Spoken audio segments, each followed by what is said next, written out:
Hello, whiskey folk. It's 9:45 on Thursday night again. Welcome to another live stream, and welcome if you're watching this on the replay.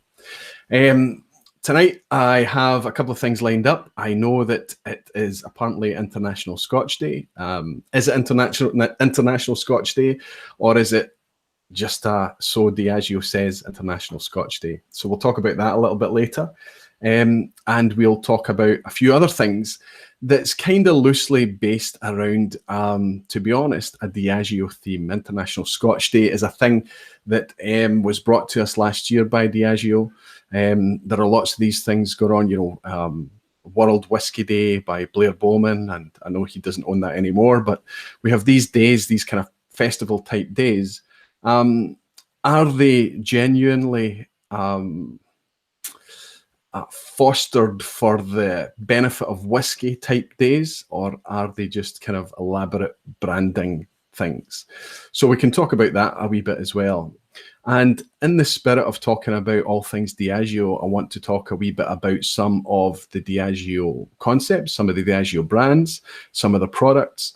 I mean, after all, Diageo represent probably about 25% of the distilleries in Scotland. It's a significant presence that they have. And in terms of volume, it's much, much more than that. And I have to be honest, and I'll be open and upfront at the start of this discussion, that I am a wee bit of not a Diageo fanboy, but a fan of a hell of a lot of the distilleries that come under the Diageo umbrella. There's just so many of them that are fantastic. So it's kind of always quite difficult for me. So, you don't want to be a fanboy for no reason at all. I just find myself drawn to a lot of the whiskies that just so happen to be owned by Diageo. And they have to be celebrated for quite a few things, if I'm honest. There's some things that they do very, very well, and they're nothing if not consistent. Anyway, we'll talk about that in a bit. I just want to do a quick roll call. I just want to see who's in. I've managed to keep all the windows muted tonight. So good for me. It seems like you're not getting any feedback or echoes tonight. So that's a success to start with. I'll tell you what I'm sipping, and then we'll go through once I pull up to see who's in. There's quite a few in already. Fantastic. I'm not going to show you the bottles. I'll show you the bottles in a second. I'm going to tell you what I'm sipping, and you tell me if you think you can see a theme in what I've brought along to sip tonight. I've just, while I was setting up there and getting ready, I finished a dram of Tanninic 10-year-old, a Tanninic 10-year-old. Not many of you would have heard of Tanninic, perhaps because so much of it goes into blends. And that might be the theme for the next 4 whiskies I'm going to mention to you. A Glen Spey 12-year-old, which is what's in the glass just now. An Achroisk, or an Athrusk, if you want to pronounce it properly, which is another 10-year-old. An Inchgower 14-year-old. Are you picking up the theme yet? And a Manachmore 12-year-old. So there's a reason that I picked those whiskies tonight. So that's a fairly significant clue. Let's see who is in. A bunch of people, fantastic. My friend, the Whiskey Rev, he's helping me out tonight. He's moderating. So if you have questions that you want me to answer, you can highlight the question and send it to him just by using the @ symbol if you're on a desktop, and send it to @thewhiskeyrev, and he'll see the question, and he'll be able to forward it on to me, hopefully. There's also the super chat function. Please don't use super chat to donate chunks of money. I'm very, very grateful for all your support and channel support, but I want to talk about supporting the channel a wee bit later. But you can use the super chat function if there's a burning question that you need to be answered, or a comment that you really want to be featured. That's the super chat function. That's what you should use it for. So if there's anything, send it across to the Whiskey Rev, and he's going to stay in the chat for as long as we can tonight. But his new whiskey industry job is pushing him pretty hard, and he might have to leave a little bit early tonight. So get the questions in early. So tonight we have lots of folk. This is fabulous, fabulous. Fabulous. It's wonderful to have you all in. Jason Whiskey Wise, nice to see you, my friend. Go Habs, fantastic. James Hope, Hoagie Bear, Whiskey Untitled, I'm going to guess that's Charles again. Jason Fisk, Kian O'Hara, George Kaplan, Amy's husband. Malt Musings, fantastic to see you. Matt Good, good to see you. Michael Hay, good to see you. Michael Smith, John Pallister, Dram Dude, Hoyt Hemphill, Connor Strang, Everwind, good to see Everwind. Dwayne Large, good to see you, my friend. Kilted Moose Scott, good to have you in. Dave Beasley, Malt Review, I guess that's Jason, good to have you in, my friend. Tony Evans, Benji3008. I think I've seen you before. I don't think that's a new name. Apologies if it's your first time, welcome, but I'm sure you've been in before.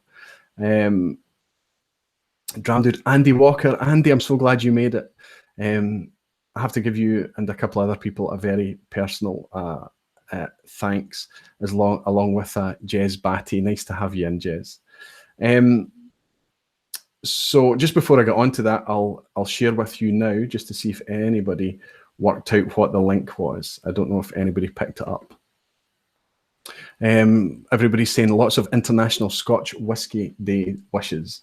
Malt Musing says he's not getting video, but everyone else seems fine. Oh, sorry, my friend. I think if I check the feed, it's looking good on my side, and I'm sure we would have heard from other people. Just try a browser refresh. That usually works a treat. So the link in the whiskies that I am sipping tonight are that, and I'm going to show you them one at a time. This is the Tininic, 10-year-old. This is the Glen Spey, 12-year-old. And this is the Athrusk, 10-year-old. And if it wasn't for the levels in the bottle, you might actually think that I'm showing you the same bottle each time, right? This is Inchgower 14, and finally the Manickmore 12.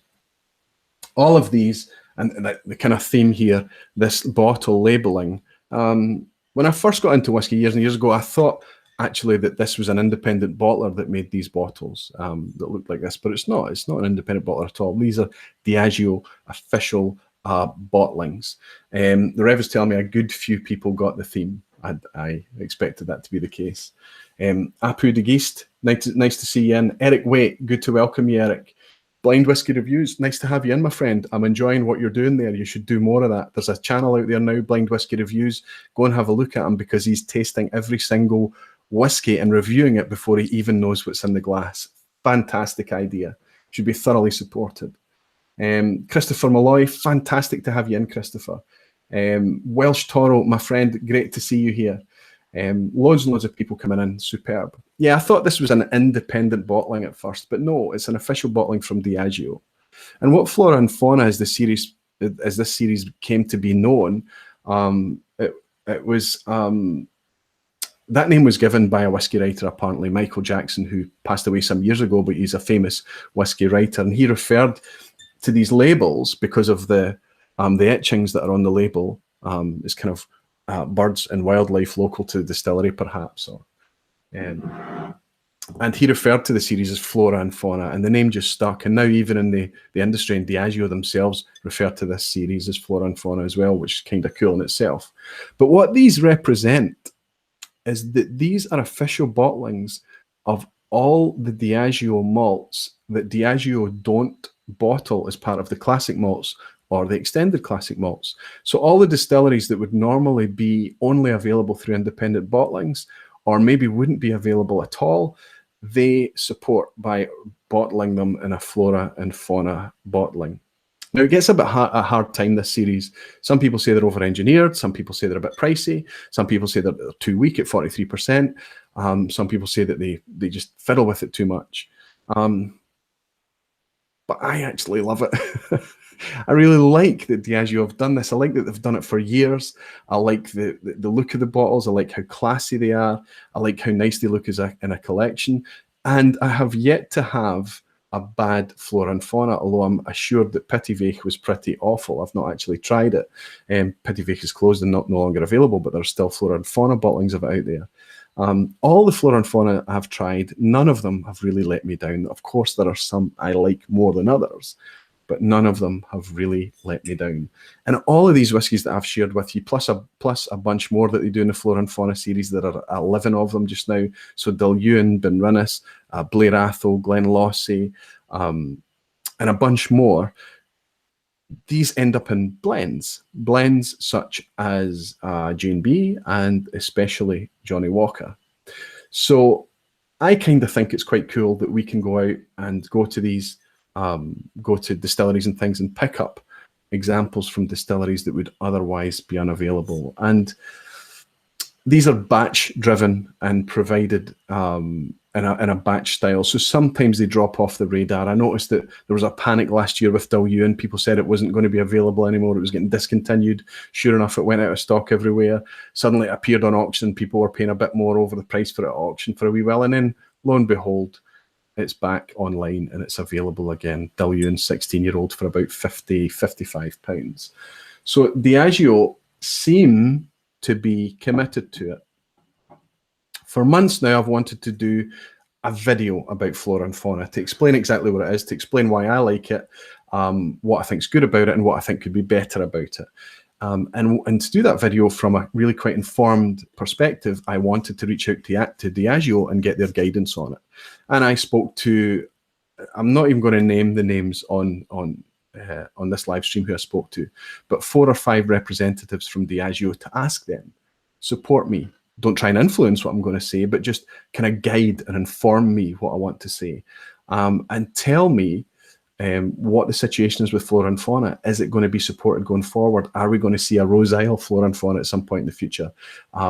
Is there an idea to take some of the existing Flora and Faunas and maybe make them single malts as part of the extended classic malts or something like that? I just wanted Diageo input, and so far I've had dead ends everywhere, which is pretty unfortunate. One of the retailers that I know is really quite funny, informed me that trying to communicate with Diageo can be a bit like trying to communicate with the Borg, which I thought was pretty hysterical. But that's kind of what I've found. Why is it that Diageo don't want to kind of say, you know, okay, we'll get together with you on a phone call. I'll take us 10 or 15 minutes. We'll fill you in on it and go nuts, say what you want to say. I don't want to critique these whiskies exceptionally harshly. I actually want to make a video to celebrate them and to celebrate what they've been doing for the last 25 or 30 years, actually. No, early 90s Flora and Fauna came out, so 25 years. I want to celebrate them. And I'm just asking for guidance from Diageo. And I think that somebody from Diageo kind of needs to step up and say, Roy, I'll help you. I'll inform you. I'll tell you what I can, and the things I can't tell you, I won't tell you. That's all I want. That's all I want to hear. So yeah, I love Flora and Fauna.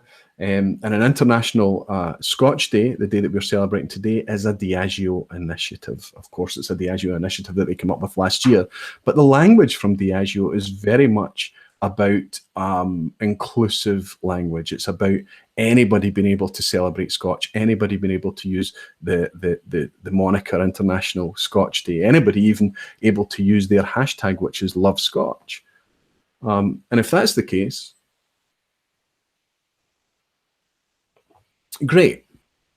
And another very positive thing is that Diageo opened all its Scotch distilleries free of charge today. Anybody could walk into a Diageo distillery today and have a tour free of charge, which is cool, very cool.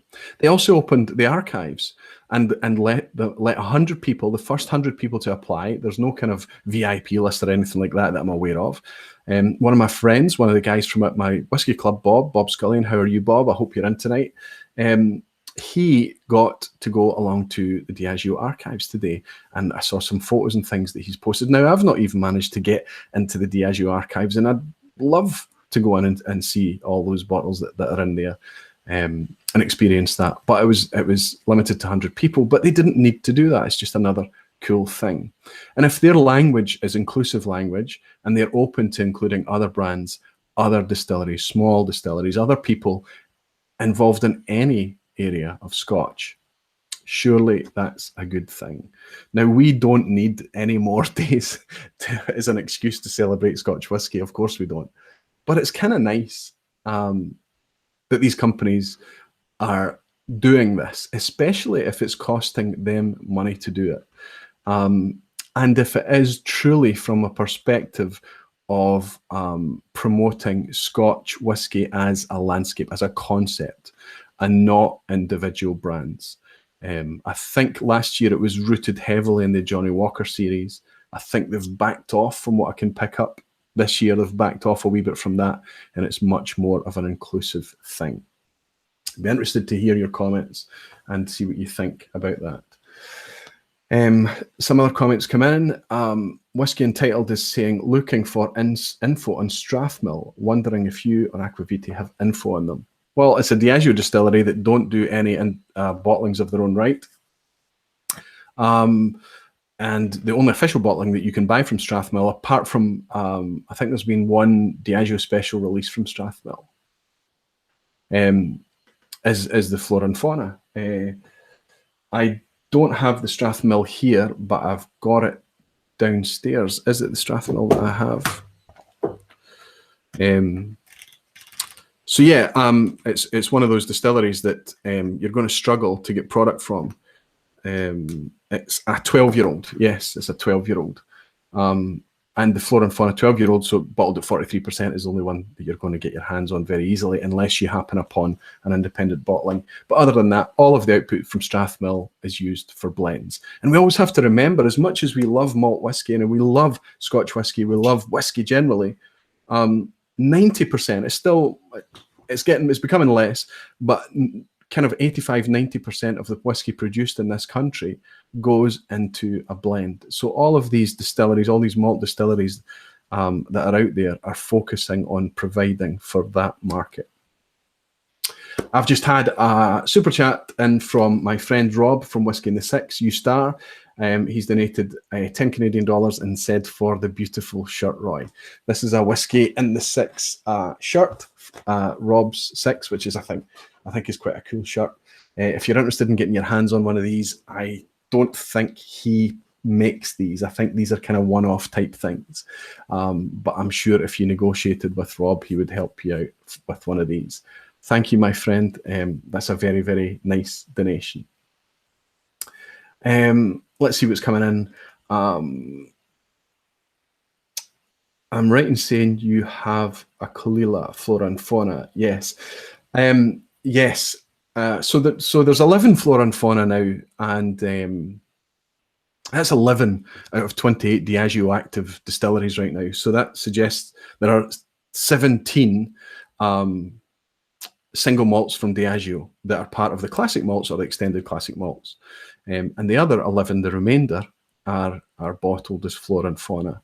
But over the years, there never used to be, everybody recognises the Kalila 12. Everybody recognises the Clynelish 14.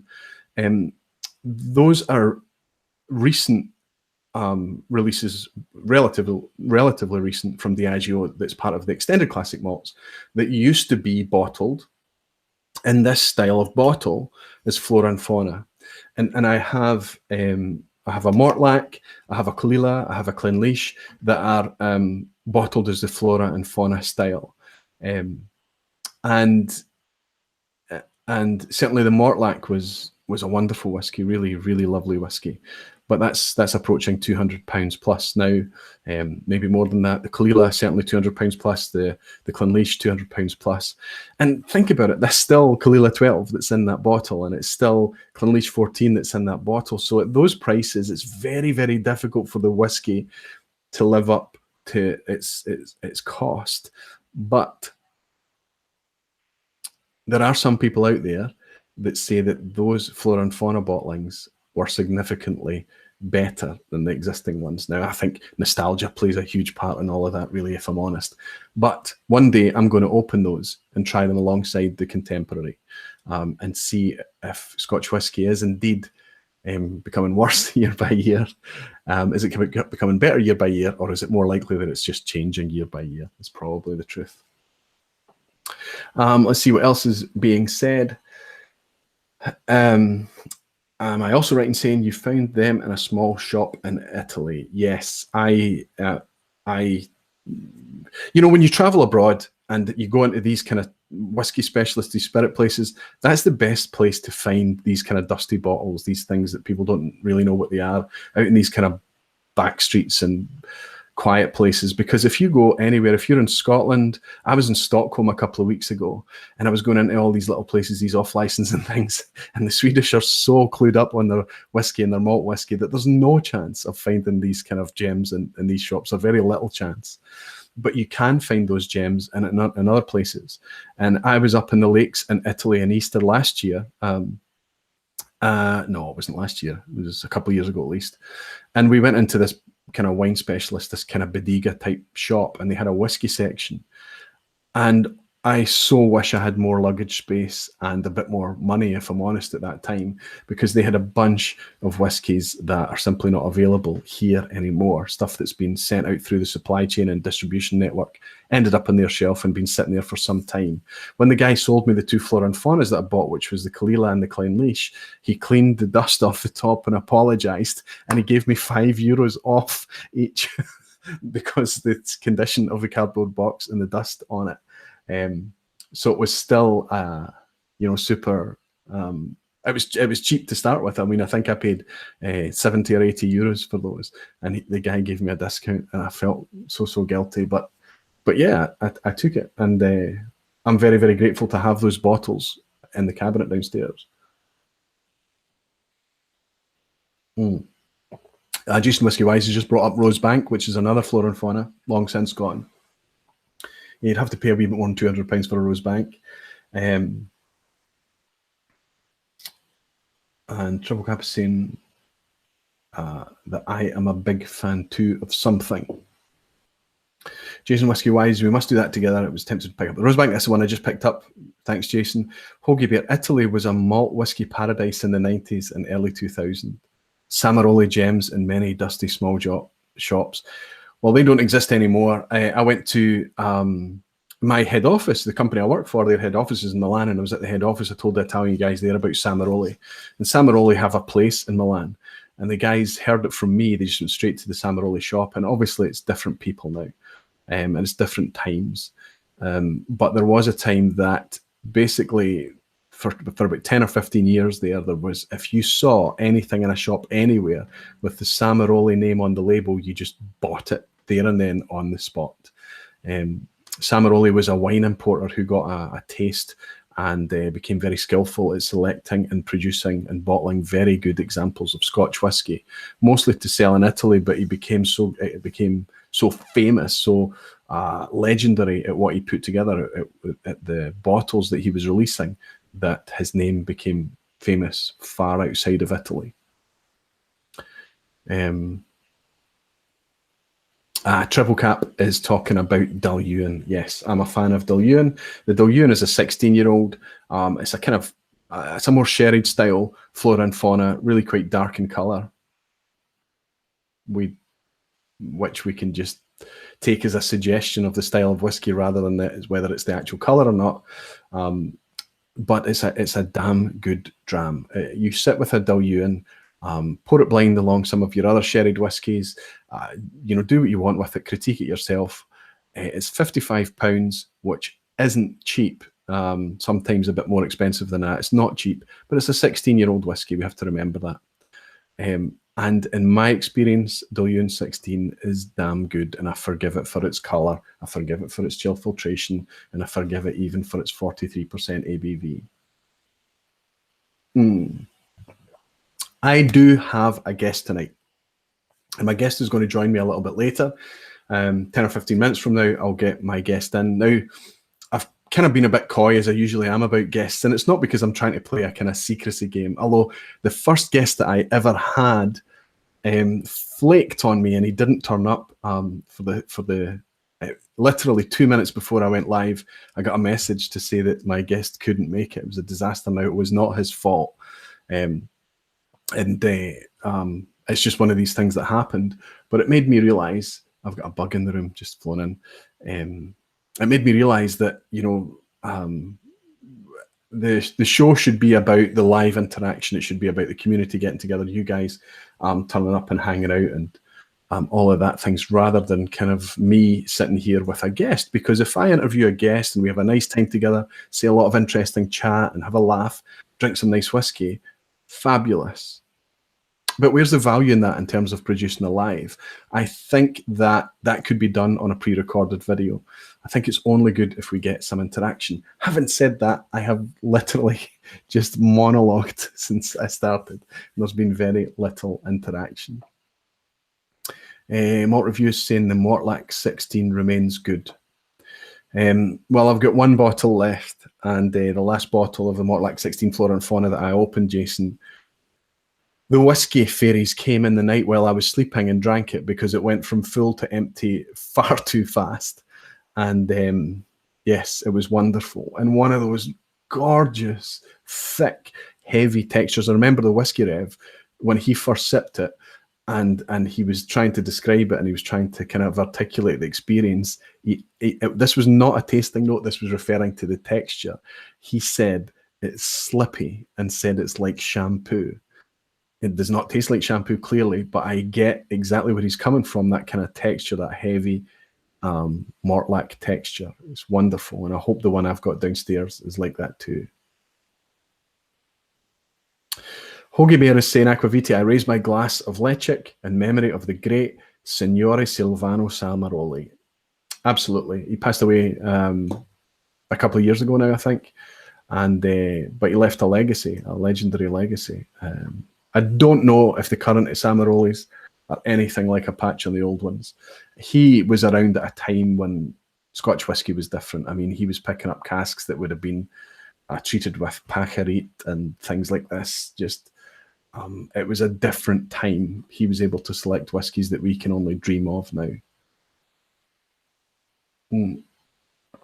But he did a very good job of it.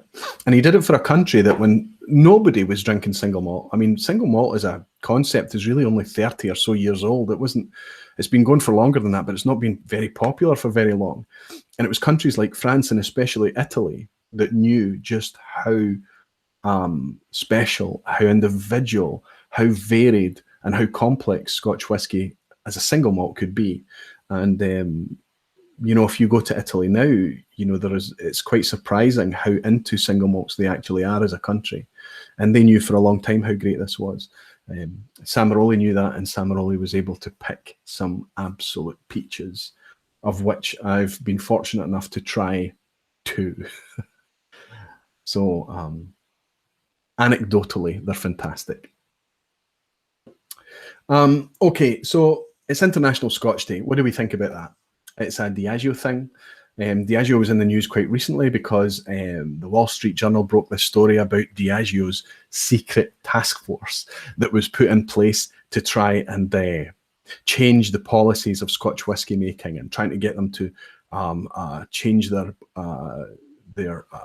regulations in order to allow Scotch infusions and things like that, and allow them to it's just utter nonsense, and allow them to put whiskey into tequila barrels and terrible, disastrous things like this. I would be shocked if Diageo put together a secret anything. What they're doing is they're just coming up with ideas, right? They're just coming up with things that they want to sell. And if they think that they can sell a Johnnie Walker in a can of mixed with soda or Coke or something, or if they can come up with a whiskey-based cocktail in a pre-packaged thing and sell it as a whiskey infusion, then they're absolutely perfectly within the rights to try and do that. They don't need to make a secret body of anything to do that. They can just come up with an idea and propose it and ask if it's okay. Likewise, I mean, when oak is so precious, you know, bourbon casks are getting more and more expensive all the time, especially for the good ones that come with provenance. Sherry casks are ridiculously expensive, especially for the good ones. So, you know, Diageo have a tequila under their umbrella, Don Julio or something it's called. And if there's a bunch of oak casks that have previously held tequila, what's the problem with Diageo saying, you know, we've got oak here, it's had tequila in it. Do you think we can use this to age whiskey? Would that be okay? And obviously the SWA said that no, tequila barrels are not traditional. It's not in this, it wouldn't be in the style and the spirit of Scotch whiskey. Anyway, the whole place went crazy about this nonsense. The Wall Street Journal, which to me is just every time I come across a story that these guys do, I mean, it's just sensationalist nonsense, as most media outlets are today. You know, they came up and they said that this was some kind of covert secret body where Diageo are trying to leverage their clout in the SWA to get these things passed. It's just crap. Diageo have been naughty in the past, and they've had their fingers wrapped. They had Cardew as a single malt, and they took the single malt name off. And when they ran short, and Cardew was basically on allocation, they couldn't make enough for the precious markets in Spain and things. They put together a vatted malt, or what we'd know nowadays as a blended malt, and they sold it as, you know, Cardew in the same style packaging and everything. So if you were a Cardew lover, you'd go along and you just buy your Cardew, and you wouldn't even realize that you were drinking Glenord and all sorts of other whiskies in there, because it was a pure malt, and that's how it was labeled, as a pure malt rather than a single malt. So Diageo, that was early this century. That was about 15 years ago at least. They got in a bit of trouble for that, and they had to, you know, do a complete 180 degree turn on it and stop it completely. And that's right. That's absolutely right, because that was deceitful. That was disingenuous. But if they're asking genuine things like, can we use tequila barrels that are oak barrels to age Scotch whiskey? Can we sell these infusions and put the brand of the whiskey on the infusion? These are genuine questions. Now, that's just how I feel. I'd be interested to see in the chat. And one of the problems I have with the chat actually is that it's very, very difficult for me to keep up with it. In fact, it's impossible. And after the event, there's very little of the chat. It's only a few dozen comments that's left. I know that a lot of the guys use OBS, a broadcasting software that lets the chat scroll up the screen as you're speaking to me. And I've looked at that. It doesn't, on the face of it, seem overly difficult. But I haven't done anything with it yet. I haven't fully explored it and worked out what I want to do there. So the only chance I've got is kind of glancing across and seeing that I've just had a super chat in from my friend Matt Good. Thank you so much, Matt. I'm going to scroll up and see if you asked me a question. Has the Rev sent me a question across? No question. I think just Matt, the next time, I know you might not be inspired, you might not have any questions or comments that you want to share, but if you have anything, when you make a very generous super chat donation like that, please ask a question, a comment, anything that's on your mind, and you'll be sure to have it shared. Thank you, my friend. That's absolutely wonderful to have that. On the subject of donations,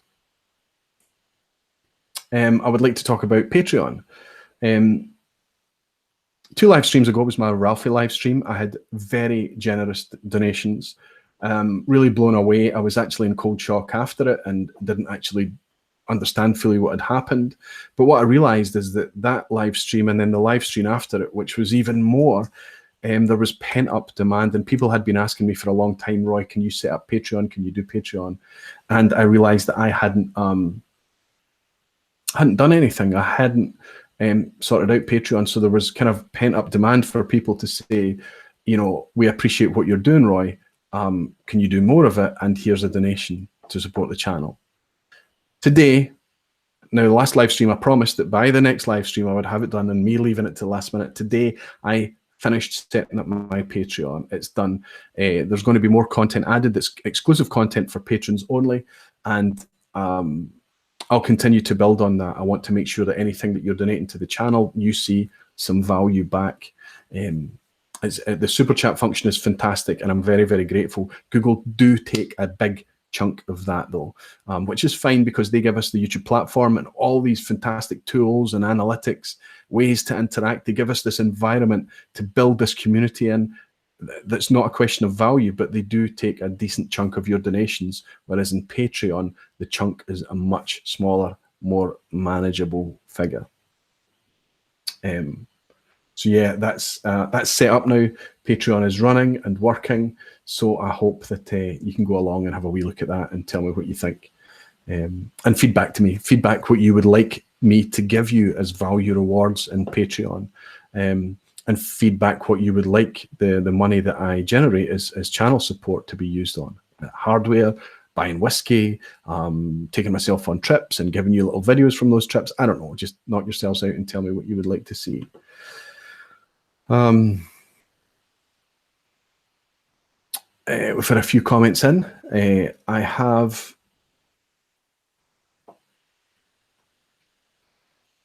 Rombout Mastonbrook. Hi Roy, how are you? Rombout, that's very good for the Rev to have sent that across. I have here from Rombout, he sent me, now just on the thing about sending samples, I'm very, very grateful for samples. I think it's wonderful. It's wonderful to do a sample exchange. But there's been a few things happened recently in the community that it would be nice if we make contact first and we know each other. And I would rather than just get samples as a kind of one-way thing, an exchange is better. So Rombout sent me this thing that I would never hope to get my hands on. This is a Dutch Den Hoel 6-year-old distillery. Sorry, single malt. I think it's a single malt, distilled in 2010. He sent me this sample. I've just taken a little bit out of it. So I need to come up with something similarly unique that he's going to struggle to get his hands on. And I'm going to rinse out this bottle once I've finished this and give them my feedback and send it back to him. Thank you, my friend. Thank you, Rombout. That's iLaddie. He's on Twitter and Instagram is iLaddie and Facebook, I think. He's a wonderful guy, and he's got his own YouTube channel as well. He's not really doing a lot there, but he is a bit of a whiskey nerd. He is a bit of a whiskey geek, and he loves to look at the science of whiskey. Great guy, and that's very appreciated. So I'm very well, Rombout. Thank you. This is why I hope American whiskey stays undefined. There is a lot of innovation happening here. That putting rules in place would ruin. I get your point. I don't know who said that, but the problem is that in these international structures and trade agreements and things like that, if you want to be protected and if you want protection in your category and your geographical designation, Scotch whisky, for example, you have to step up and you have to make regulations and make promises to say that you won't make bourbon. Please, let us be the only people that make Scotch whisky. We'll make it in this way. We won't deviate from that, but protect me. Nobody else in the world can make whisky and call it Scotch. And that's kind of what's happening there. So it's not just all about it kind of tying people's hands behind their back and things like that. I've had a wonderful super chat in from my friend and a super generous whiskey community supporter, Chris Santa Cruz. And thank you, my friend, $20 US from my friend Chris. And again, no question, no comment or anything, just wanting to support the channel. So that's the kind of thing that I want to embrace, I want to get. And if I can get that happening on Patreon, I have a platform to give things back to you as well. Hoagie Bear is saying Aqvavitae. I have a bottle of Cardew, pure malt, and it's cute red velvety bag. Suppose it's more of a collector's item than something I should open. Absolutely. It's part of history. It's about 15 years old now, right, Hoagie Bear? This was Matt's comment with his donation. This is why I hope American whiskey. Okay, Matt, that was your comment. I see. Welsh Toro, Aqvavitae, what about Flora and Fauna Blair Athol 12? Yes, but I had Blair Athol here, I think on the live stream, Welsh. So I left that downstairs and I brought up some of the kind of more obscure Flora and Faunas. I have all the Flora and Faunas that are available, and I have a few others that are no longer available as well. But I thought I'd bring up the ones that maybe people had not heard of. I mean, how often do you see a bottle of a Thrusk anywhere? How often do you see Taninic? I mean, honestly, how... any of these, Glen Spey, Inchgower, and the other one, Manickmore. I mean, these are whiskies that you just, if it wasn't for Diageo supporting these through the Flora and Fauna series, you just wouldn't get to try output from these distilleries. Now, if I'm honest, a lot of these whiskies that I've just mentioned are very similar. They're very similar spot on the flavour map. And I've sat down and I've sipped them side by side, and clearly you discern the differences when you sip them in contrast side by side. But if I went back to any of them blind, would I have retained enough of that definition in order to identify them? Not really. So they are quite similar prospects a lot of the time in terms of where they sit on a flavour map, which is a Diageo thing as well, a flavour map. But nevertheless, they are single malt whiskies from those distilleries that otherwise you would not be able to get your hands on.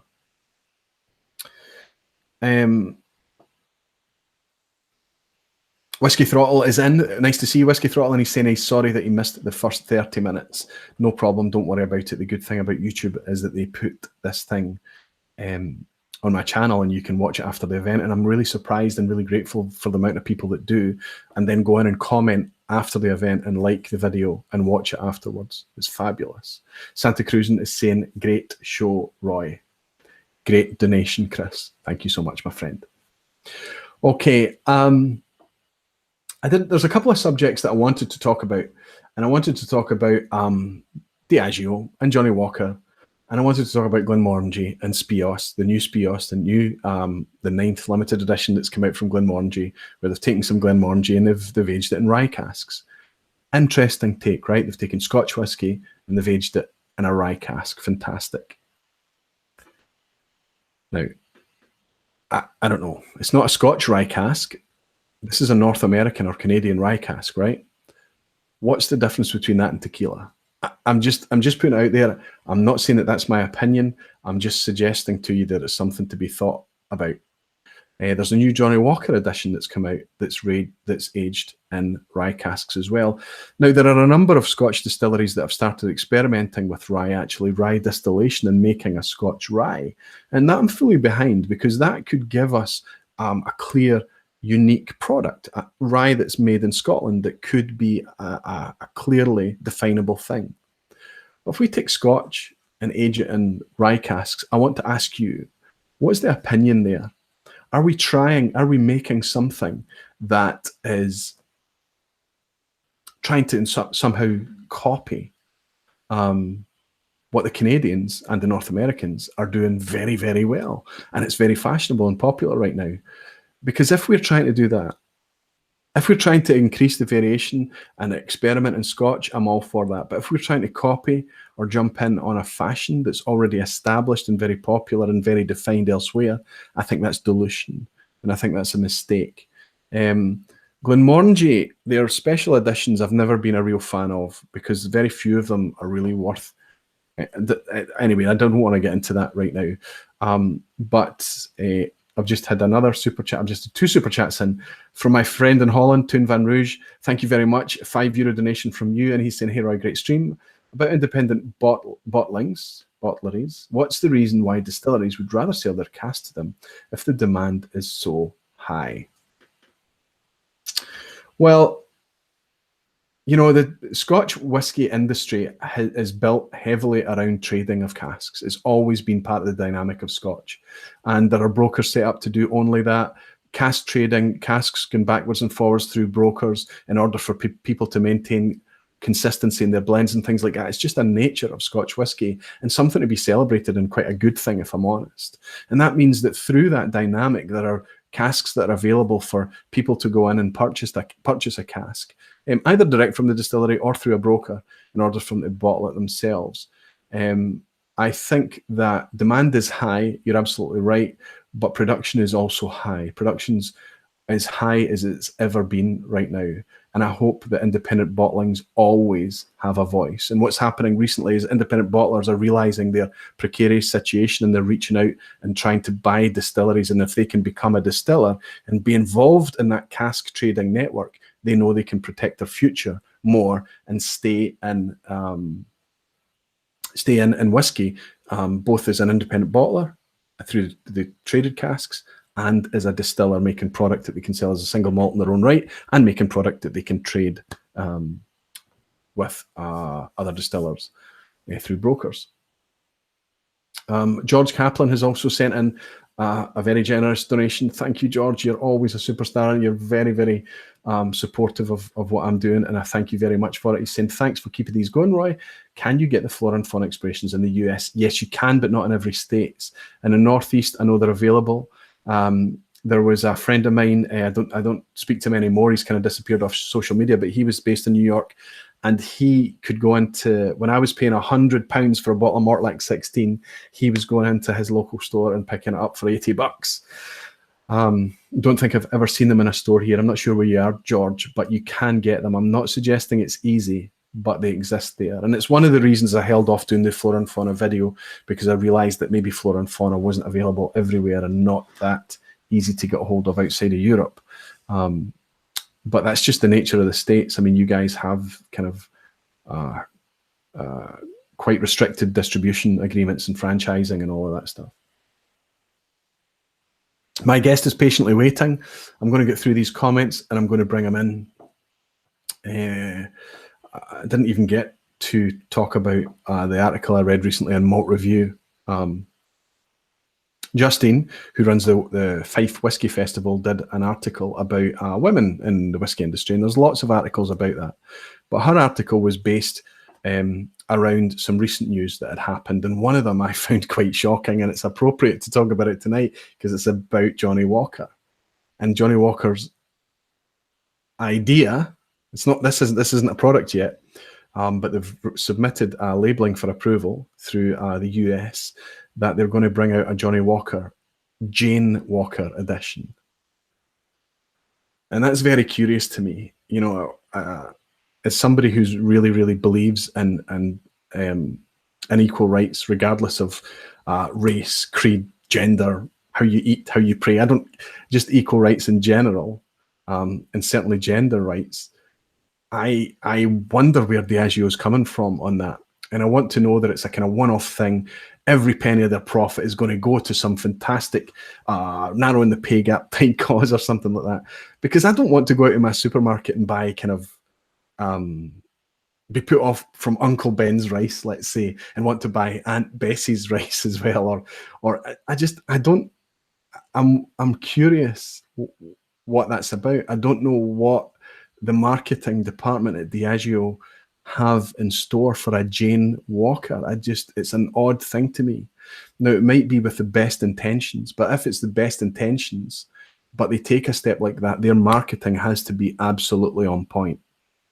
And Diageo are not known for having on-point marketing and getting it right.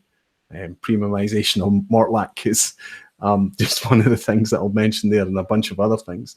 But that's a very curious step, and I'm just watching to see what is happening there. But how many women would go out and buy a Jane Walker? How many, unless there's a real genuine reason for it? How many men would be interested in buying the latest Johnnie Walker release because it's the Jane Walker edition? I'm very curious. I just don't know enough about it right now. But there's a really cool article written by Justine on Malt Review, malt-review.com, I think. Really enjoying that website just now. Lots of opinionated, it's very opinionated, but that's what you need, output. And that piece was quite thought-provoking. And she links to some other pieces just to talk about the whole concept, and brings up some other examples of that whole kind of misogynistic dynamic that exists in beer, it exists in spirits in general, and certainly Scotch whisky is part of that ugly landscape as well. Whisky Whistle, if you made rye malt whisky in Scotland in a pot still, would they have to call it single grain?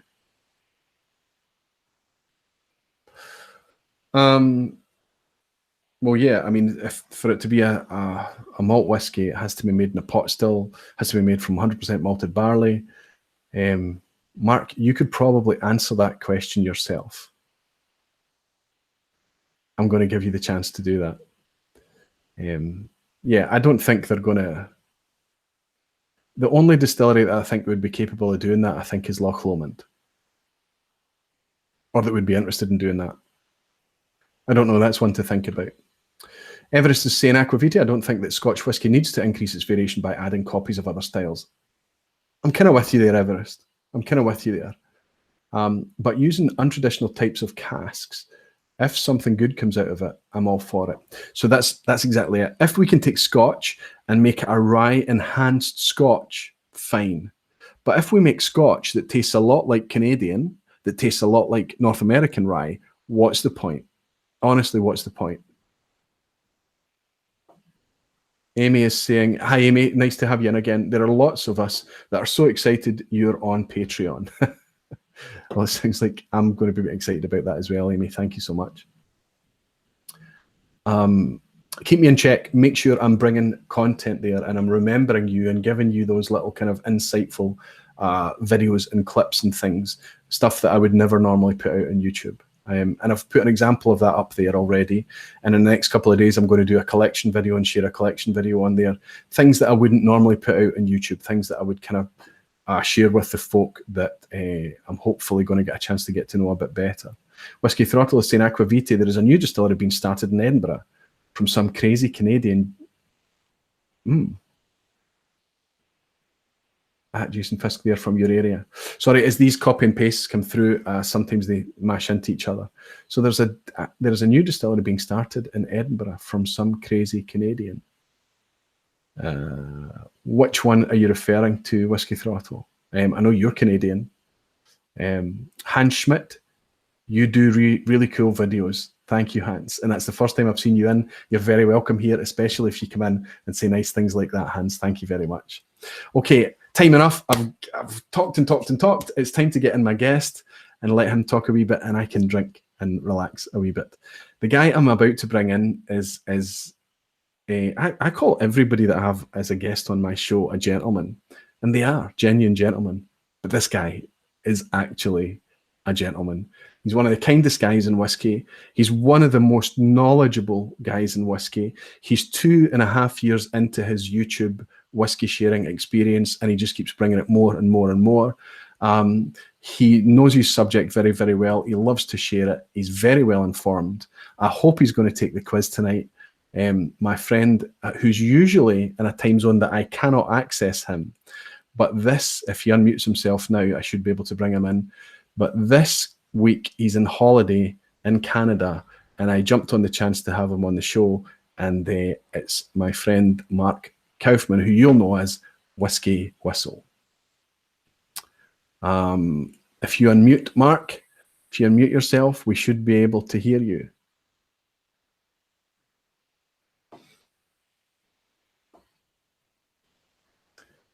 I can't unmute you from here, I don't think. You have to unmute yourself. Just as you tap your screen. I can see him frantically looking for his unmute button. Found it. Welcome, my friend. It's really good to see you. Very much. Looking as dapper and as gentlemanly as ever. Welcome. Well, I brought my gear with me just in case a gentleman such as you would have me on. So thanks very, very much for inviting me onto your channel, Roy. No, the privilege is mine. And bear in mind that I've only been on YouTube for a year now, and there was a long time that I was watching your content. So it's bizarre for me to suddenly be sat here and having you on my channel. It's just a very cool thing. Another example of what whiskey can do very well, don't you think? Absolutely. Well, even though you may have started late, I think you had a long gestation period, and you've clearly established yourself as a source of entertainment, whiskey entertainment, of whiskey knowledge, and these great live videos, which I think make up for any lack of content. But your job keeps you busy, so this is the way to do it. Yeah, you couldn't help it. You couldn't help it. Well, the thing is that my style is a wee bit edit heavy. I do struggle to get output there. I constantly get it. I get it from people all the time. You need to put out more videos. You need to put out more videos. And I need to tell everybody, no more than my peers in the YouTube community. They are probably the most relentless at pushing me to put out more.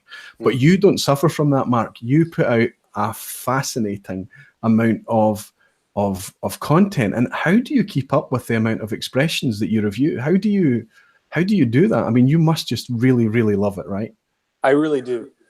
I've dedicated a whole workday to Whisky Whistle, so that's one reason that I'm able to put out a fair bit of content. But just like you, I've started to look at editing and time and how many people want to watch someone swishing whiskey in their mouth for 15, 20 seconds. So I've started to shorten that up. And it does take a lot of time. So now I think I'm down to about 2 videos a week, which I think I'll try to maintain for 2018. Yeah, I mean, I noticed that Yeah, and I think we talked about it as well, that what you've started to do is where you would sit down and do an almost Ralphie-esque style of one take, start to finish, you've started to cut in, so we'll see cut scenes in your video now as well. And is that to kind of cut out that kind of maybe Horst Looning-esque swish and things, or is that more of an eye on time? I mean, is that just to try and keep it more snappy and concise? I think it's to keep it more snappy. So if you look closely, I do try to keep a little bit of my reaction. So if I have some sort of a vocal noise that I make when I'm enjoying it, I might actually leave that in just so that people can see that I'm really enjoying the whiskey. Well, the thing is that I know it can be off-putting, right? That kind of slush and swish, but it's a part of it. And if you're sitting next to somebody at a tasting or something like that, you're exposed to that. I think that some microphones do pick it up and exaggerate it a wee bit, probably. And I know that we've become quite aware of it. But people will put up with it, right? I wanted to ask you, and I know that we've talked a lot offline and we've been able to share some whiskey together, and I've enjoyed getting to know you. But I wanted to ask, and I haven't asked you this before, and I ask everybody this because I'm always curious.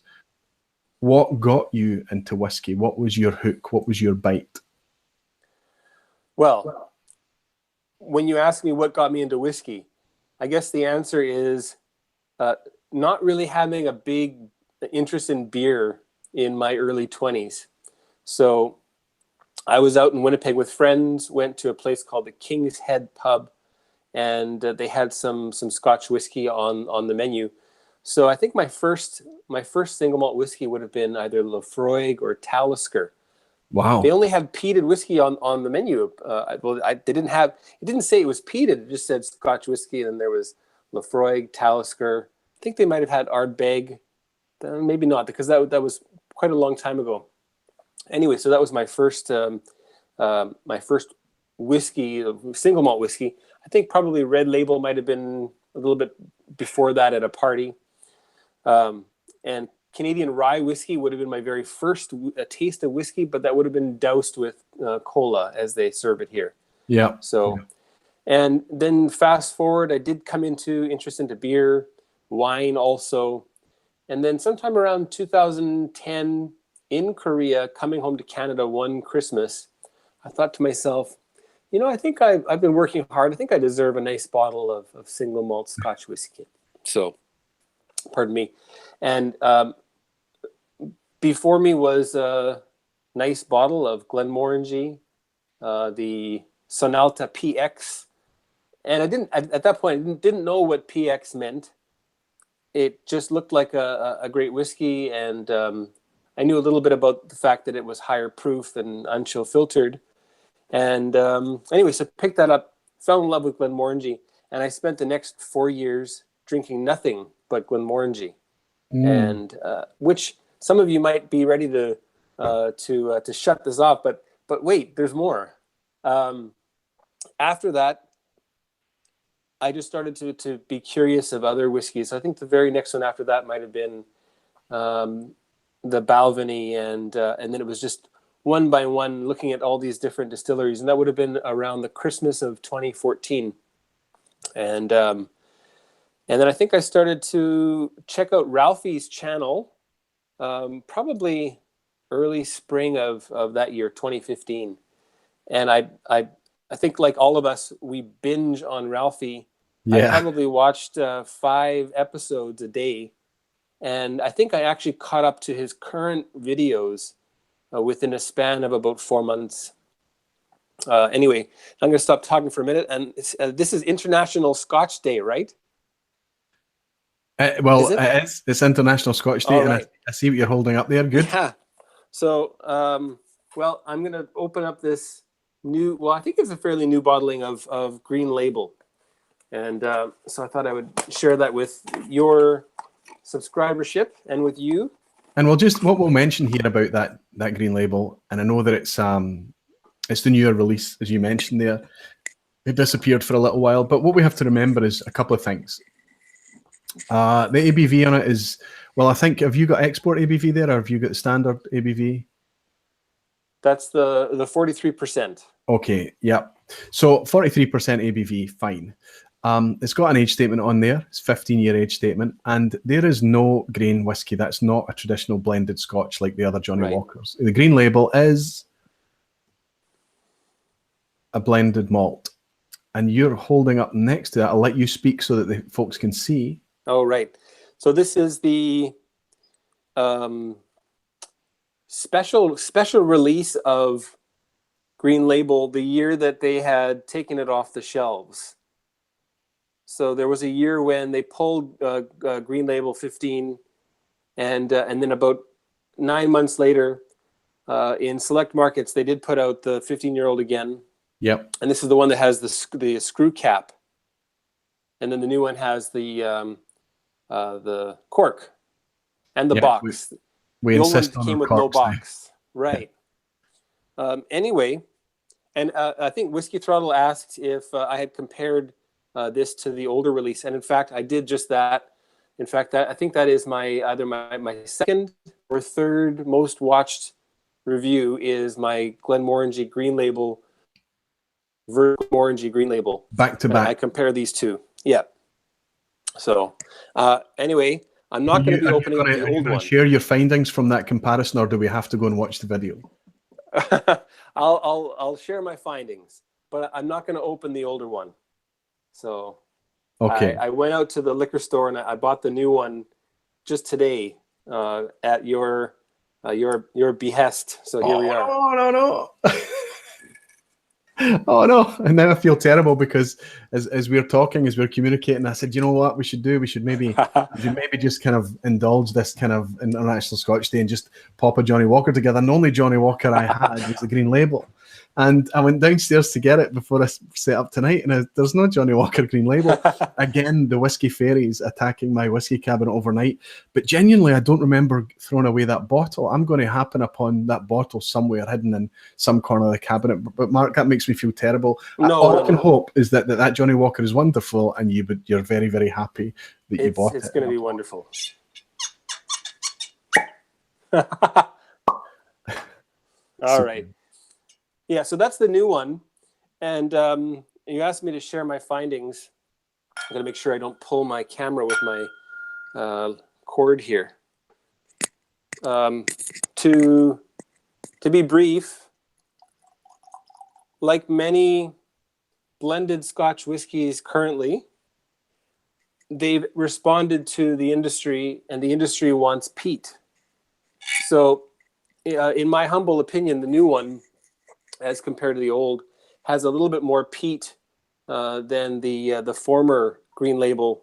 I guess from pre 2015, I guess. Yeah. Anyway, so that's my take on it. And well, again, you have to try them side by side. It's not like this is a peat monster or anything.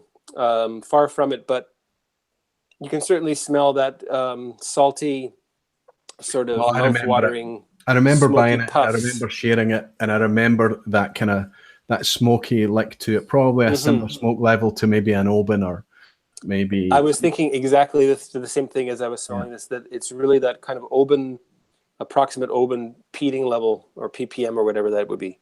Yeah. Anyway. But it was there, and it was nice, and I remember it being quite a rounded malt, quite soft. There's no jagged edges on there. It was blended to be such, I guess. Right. Now I actually can't see myself. I'm using the back side of my iPhone so I get the best camera, and I've got a mirror set up so I can see a little tiny far away square myself. But anyway, to all of the subscribers who are here joining us, and to those who haven't subscribed to Roy and Aqvavitae yet, happy International Scotch Day, happy 2018. And Roy, again, thank you so much for having me on. It's a real pleasure. Cheers, everybody. Slàinte. I never say that, but I'll say it with you. Slàinte va, Mark. And just quickly, for those of you who don't know Mark's channel, Mark is on YouTube under Whisky Whistle, but I'd be very surprised, Mark, if any of my subscribers didn't know who you were and didn't know there's just, I'll share something with the subscribers, and Mark, you just have to cover your ears for a little bit. But we all kind of talk to each other, and we work out how to best collaborate, how to best support each other, how to best bring the content to the community and not step on each other's toes and overcrowd the space and all of these things. And as we talk, we obviously inevitably talk a wee bit about each other. And I think that Mark is known as being one of the knowledgeable guys, but you're very humble. You're very subtle about it. It's just like all these wee giveaway comments. And even when you picked up a bottle last night and you showed me a bottle, and you focused the camera on a very specific bit to see if I would react, right? To see if I could pick up what made it special, right? And that's kind of cool. And that brings out the geek in me. And I like that when I happen upon that in somebody else, because I realize that whiskey has moved you in a very visceral, emotional way, right? Absolutely. I think when you think about your life, there seems to be certain events that sort of define who you are. And I think, among those, marriage and children are of course the milestones that define a man. But that bottle of Slàinte PX was so influential. And I'm getting choked up here because that's right. I've spent so much time on this, eh? Oh, that's ridiculous. I need more whiskey. That's right. Well, I mean, I haven't even started you yet, because the next question I'm going to ask you is, I think we've all got our kind of catalyst bottles, the bottle that pushed us. And I don't mean, we've all got our bottles that kind of brought us into the bubble, the whiskey bubble, if you like.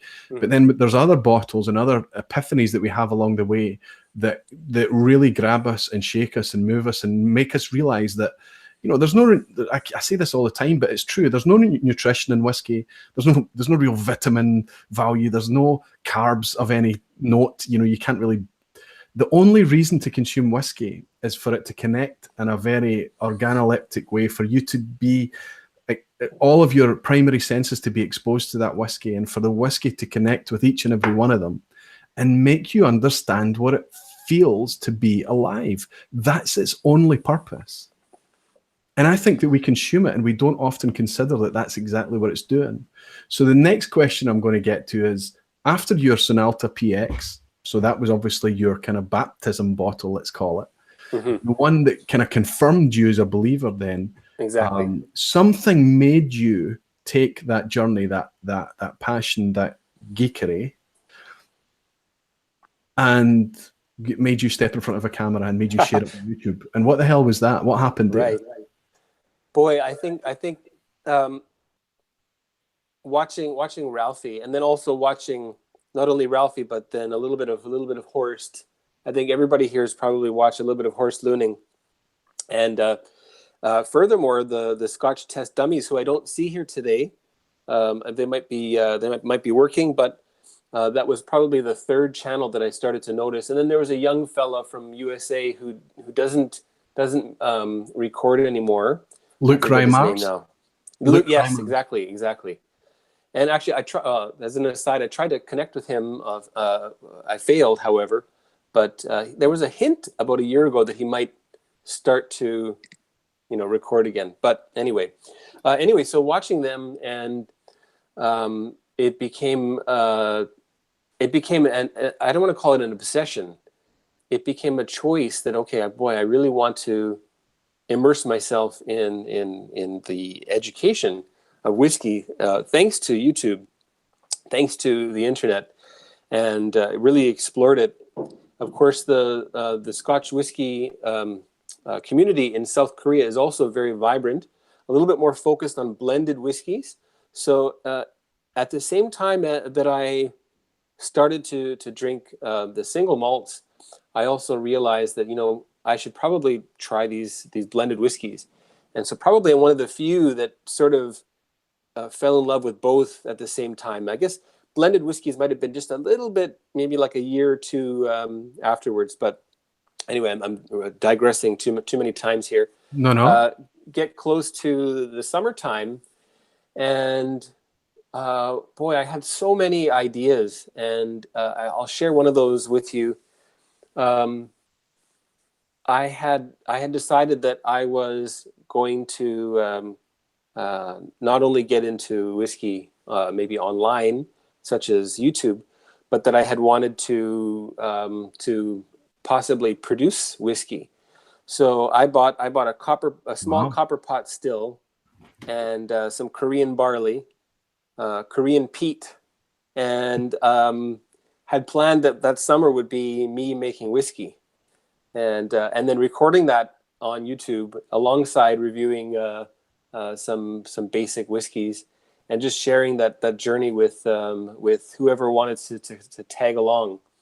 So now, obviously, I did not record any of those attempts at making whiskey. In fact, because I still have not actually had the time to do that. That's really time intensive. That's more time intensive, I think, than recording YouTube. And with 3 young children, I've got 3 girls aged 6, 4, and 2. At that time, I only had the 2 girls, but it was just it was impossible. So I've still got the small pot still, and I plan on maybe getting one more, and then it'll eventually happen someday when my girls are a little bit more able to take care of themselves with their daily needs. So maybe about 2 or 3 more years, I'd say. Well, it's certainly something that we can't do here. We're not allowed to distill here. I think in certain European countries, it's allowed to fly under the radar as long as it's for personal use. But my understanding is that in the UK, it's absolutely forbidden. I have a colleague at work whose father-in-law makes grappa in an embankment in his back garden. And I've tasted said grappa, and the 4 times distilled grappa that he sent to me was absolutely transcendent. It was quite amazing, and it kind of made me sad. But then again, you've got to have a really good handle on it, because it is quite a dangerous process, right? Right. But I don't know, did you answer what made you take to the airwaves? What made you take to YouTube when you loved all of this? I think it was just Ralphie and Horst and Luke and right. Just wanting to add my own voice to do something. I honestly thought that I could do something a bit different. Of course, if it's different, that's fine. But are people going to respond to that? And did I do anything differently? I look back at those early reviews, and it's really, really, really shocking how timid I was, and it was so somber. Like, oh, hello everybody. Yeah. Today we're going to be looking at Green Label. Boy. Anyway, I'm not going to delete them, but it's all there for people to have a look and have a laugh. Although I think there's still some quality content even in those early reviews, and that goes for me. That goes for the Scotch Test Dummies, for Rob at Whiskey in the Sixth, Jason, you name it. We all have our, first sort of that formative few reviews where it's really just a guy drinking whiskey online and telling you what he thinks of it. That's really what it is. So isn't that what we're doing? That's kind of what we're doing. That's right. And I think when I got into it, when I started to do my channel, I knew that, the whiskey reviewing thing, if you're reviewing an expression, I knew that was already very crowded. But now I've come to appreciate that everybody finds their own audience. Everybody connects with their own people. Everybody has their own style. And really, there's so many people, and it's growing all the time. The community on YouTube, the audience on YouTube is growing all the time. That there is a desire for it. There are people who enjoy watching that. It's becoming very difficult now to keep up with the channels that you like, that you grow to like. But there is obviously a thing there. There's a thing there that moves somebody to sit down and try and express how this whiskey is connecting with them. And they always kind of fall back on the tasting note dynamic, right? They try and say, you know, well, it's lemons and it's pear drops, and they come out with these tasting notes. But what I actually read from that, I don't go out and buy the whiskey because, oh, I really like a whiskey that it tastes of pear drops, right? What you take from that is that they're trying to identify what it is that they're enjoying about the whiskey, what they're connecting with about that whiskey. And what you take away from that is not the pinpoints accuracy score. It's not the individual tasting notes, but it's how did that whiskey move them? How did they connect with it? And was it one? Roy, just 1 minute, please. I'm sorry. That's okay. That gives me a moment to catch up on these comments. I've got Apu De Geest. Hi, Apu, my friend. Saw your video on Yamazaki. I didn't do it. Oh, that's to Mark. That's to Mark, obviously. Going to Japan in April. Any tips? Okay, I'll hit Mark with that when he arrives back and he's comfortable again. Connor Strang is saying Ardbeg 10 and a visit to Glengoyne was my first whiskey experience. Connor, that's very, very closely aligned with mine. Both happened on the same holiday and it went downhill from there. Wow. Yeah. Kilted Moose, that's Scott, is saying, anybody know anything about the Bell Special Reserve blended malt? It's discontinued, but a local shop has a few bottles for £30 worth a punt. Well, what I'd say is that I noticed a few that I didn't did it have an age statement on it or did it not? But there used to be a Bell's Special Reserve, Scott, that was an 8-year-old, and it was a blended malt. There was no grain in it. It was their green label, I guess. It was an 8-year-old, and it was fabulous. And I had a bottle that was open for quite a long time, and halfway down to the end of the bottle, it was really, really a great whiskey. Really fantastic. I really loved it. And Connor Strang is back again saying, Aqvavitae, I should send you some of the grappa I have. Smells and tastes of Parma violets. Yes, there is a wee bit of a kind of lavendery, floral Parma. The Parma violet thing I get completely. And do you know what? I get Parma violets on some whiskies as well. In fact, one of the whiskies that's here tonight, the Manickmore, I got Parma violets on. I don't know if people know. Mark, do you know what Parma violets are?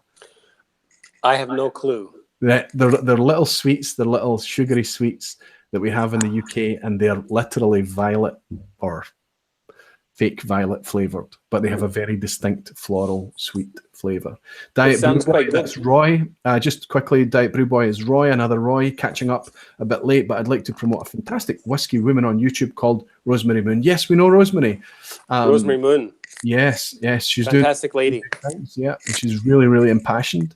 She's just recently retired to Orkney from the south of England. That's dedication for you. Wow. Maybe we need to find out what Rosemary's doing and reach out to Rosemary. Yes, we know who Rosemary is. Whiskey Throttle is saying, Aqvavitae, is there a difference between grappa and certain plum liqueurs? Several EU friends that get what would translate as plum, wine, plum, brandy, etc. Do you know what, Whiskey Throttle? I am not the guy to ask about that. The grappa that I am aware of is very grape-based. So plum liqueurs sounds like a similar thing, but enough of a difference to make it not the same, I would guess. But I'm not an expert on that at all. If I could interject. Yep. Oh, yes, we do have an expert then. No expert. But so grappa is made with the must. Must is what's left over when you press the grapes to get the juice out for making wine.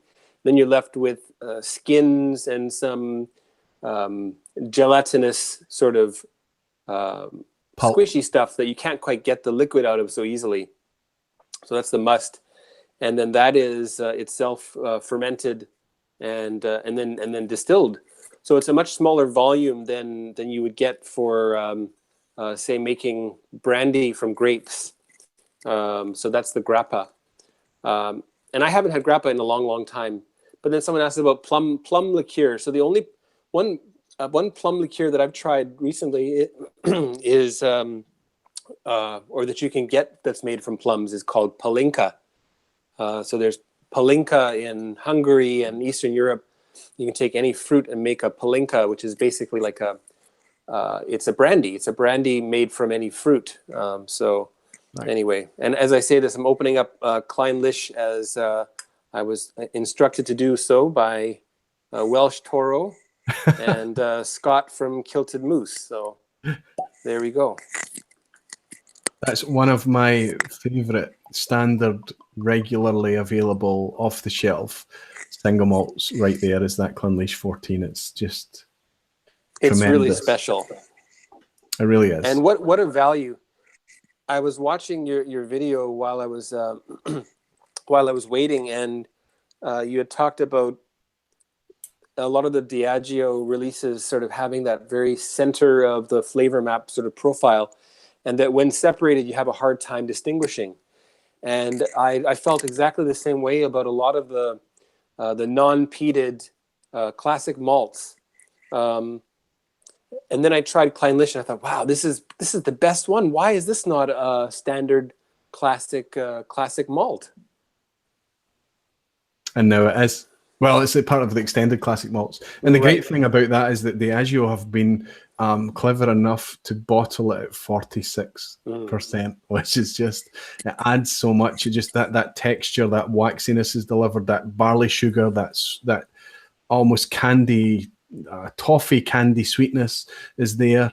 The typical Highland notes are there, so it can border on herbal and floral sometimes.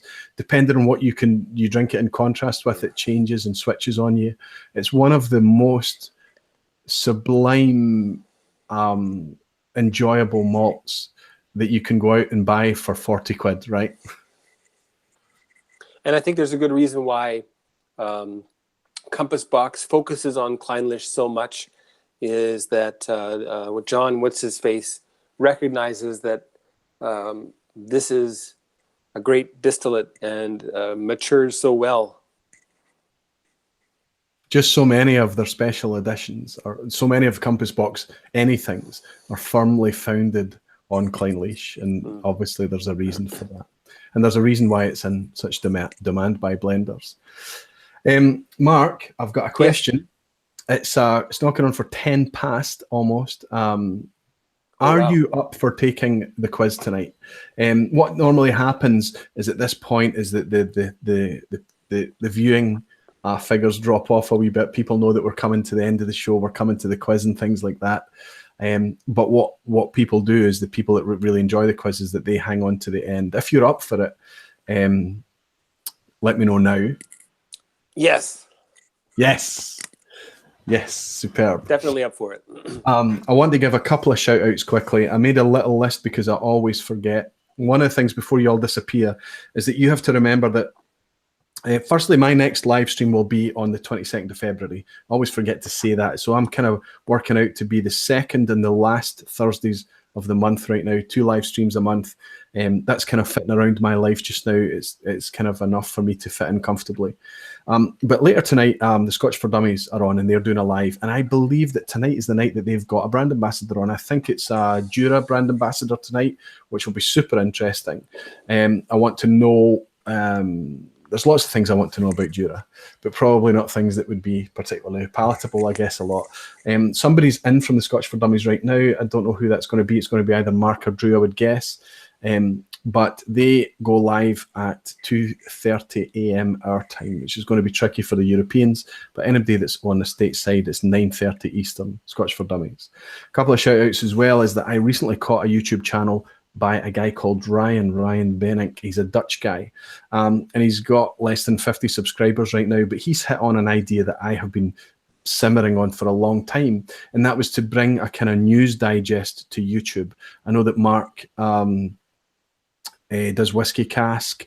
I know that there's lots of websites out there that does kind of news digests and things like that, but nobody was doing that on YouTube, and he started to do that in kind of 1 or 2 minute type shows and just bring in recent news to you. And I think that's a good idea. And if you could work on that, and if you could bring some opinion to that, maybe improve his audio just by plugging in a lav mic, a lavalier mic or something less than $10 mic, I think that's a great idea, and I think that could be worked on. But a really small channel just now, good concept. I don't have the time to do that, but it was one of the things that I was thinking about doing. I can obviously weave it into the live show. He's a great guy, and he's very active on Twitter as well. I forget his handle on Twitter, but very, very knowledgeable and also very eager to just soak up all of the information that all of us crave. Yep. And he's very active on YouTube as well. He comments on our stuff and things. He's a Dutch guy living in Spain, I think, and just really into whiskey and things like that. But I wanted to give Ryan a shout out because I would like him to develop that concept. That's a niche. Nobody's doing that right now, and he deserves to be encouraged to continue to do that. Also, where I've been taking a lot of my whiskey consumption recently, ridiculous amounts, is Malt Review. And Malt Review is a website in the UK. It's run by a guy called Mark Newton, and he's got co-editors, a Scottish guy called Jason, and they have guest guys. There's a couple of guys down south. There's Norte, I think her name is, in Holland. I mentioned earlier Justine from Scotland as well. But I'm just loving the way that website's put together just now. I'm loving the content. I'm loving the dedication. There's new, up-to-date, on the button. It's very opinionated. It's very opinionated, especially the content from Jason. He's a cynic. But the good thing to take from that is that if Jason says that something is good, it probably deserves attention. And if he says something that's average, it's probably good, if that makes any sense. But I wanted to talk about that site because I think if you see value in something, if you use it a lot, it needs to be recognized and it needs to be rewarded.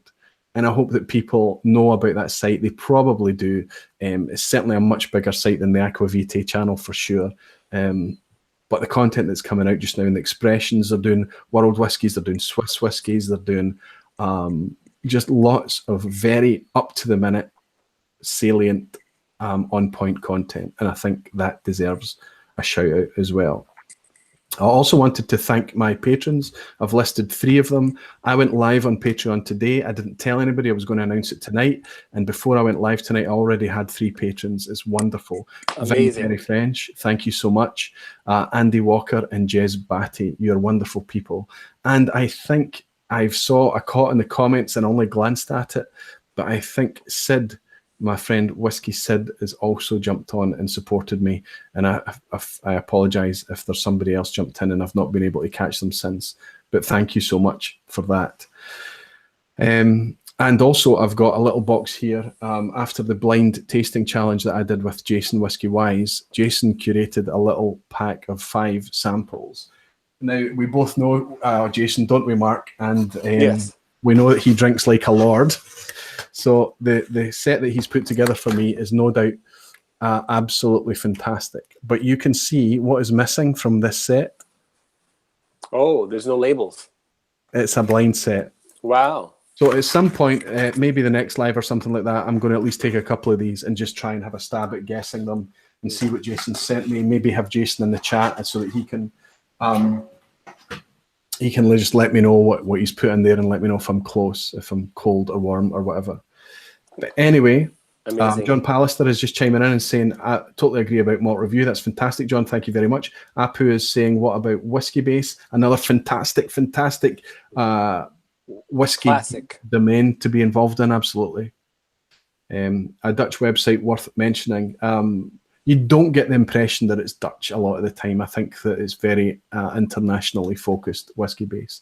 And again, it deserves to be rewarded. Just before we hit on the quiz, Mark, anything coming in here? We've got something. Connor Strang is saying, I wonder why Talisker and Clynleash are allowed to bottle at higher proof. That's right, because Talisker is 45.8%, isn't it? Whereas most of Diageo's range is over-diluted and filtered. Well, we don't know for sure that Clynleash and Talisker is unchill filtered just because it's at the strength that doesn't command it. And recently I was involved in a discussion at our whiskey club, and Lagavulin 16 is 43%, and they were adamant that Lagavulin 16 is non-chill filtered.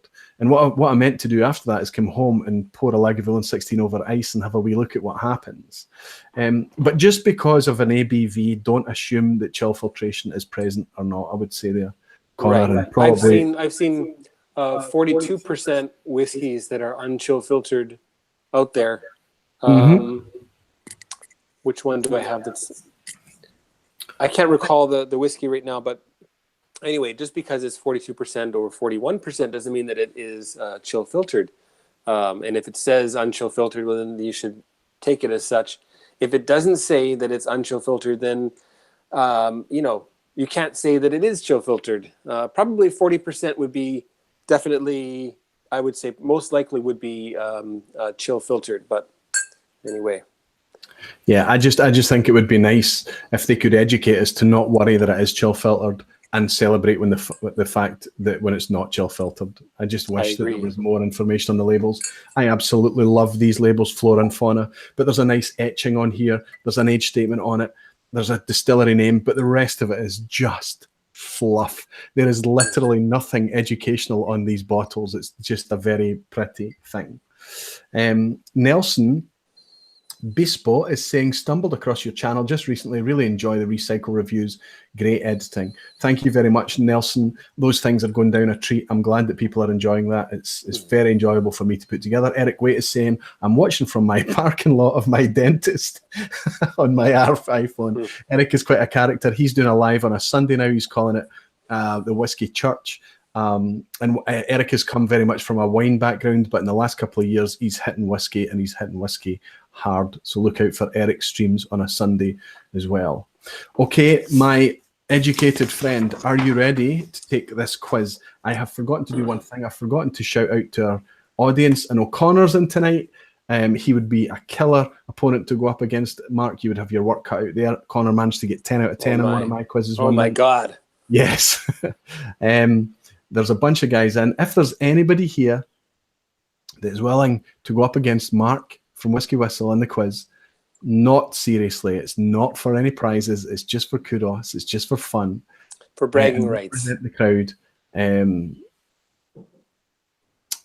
I would love to hear from you. Please tell me.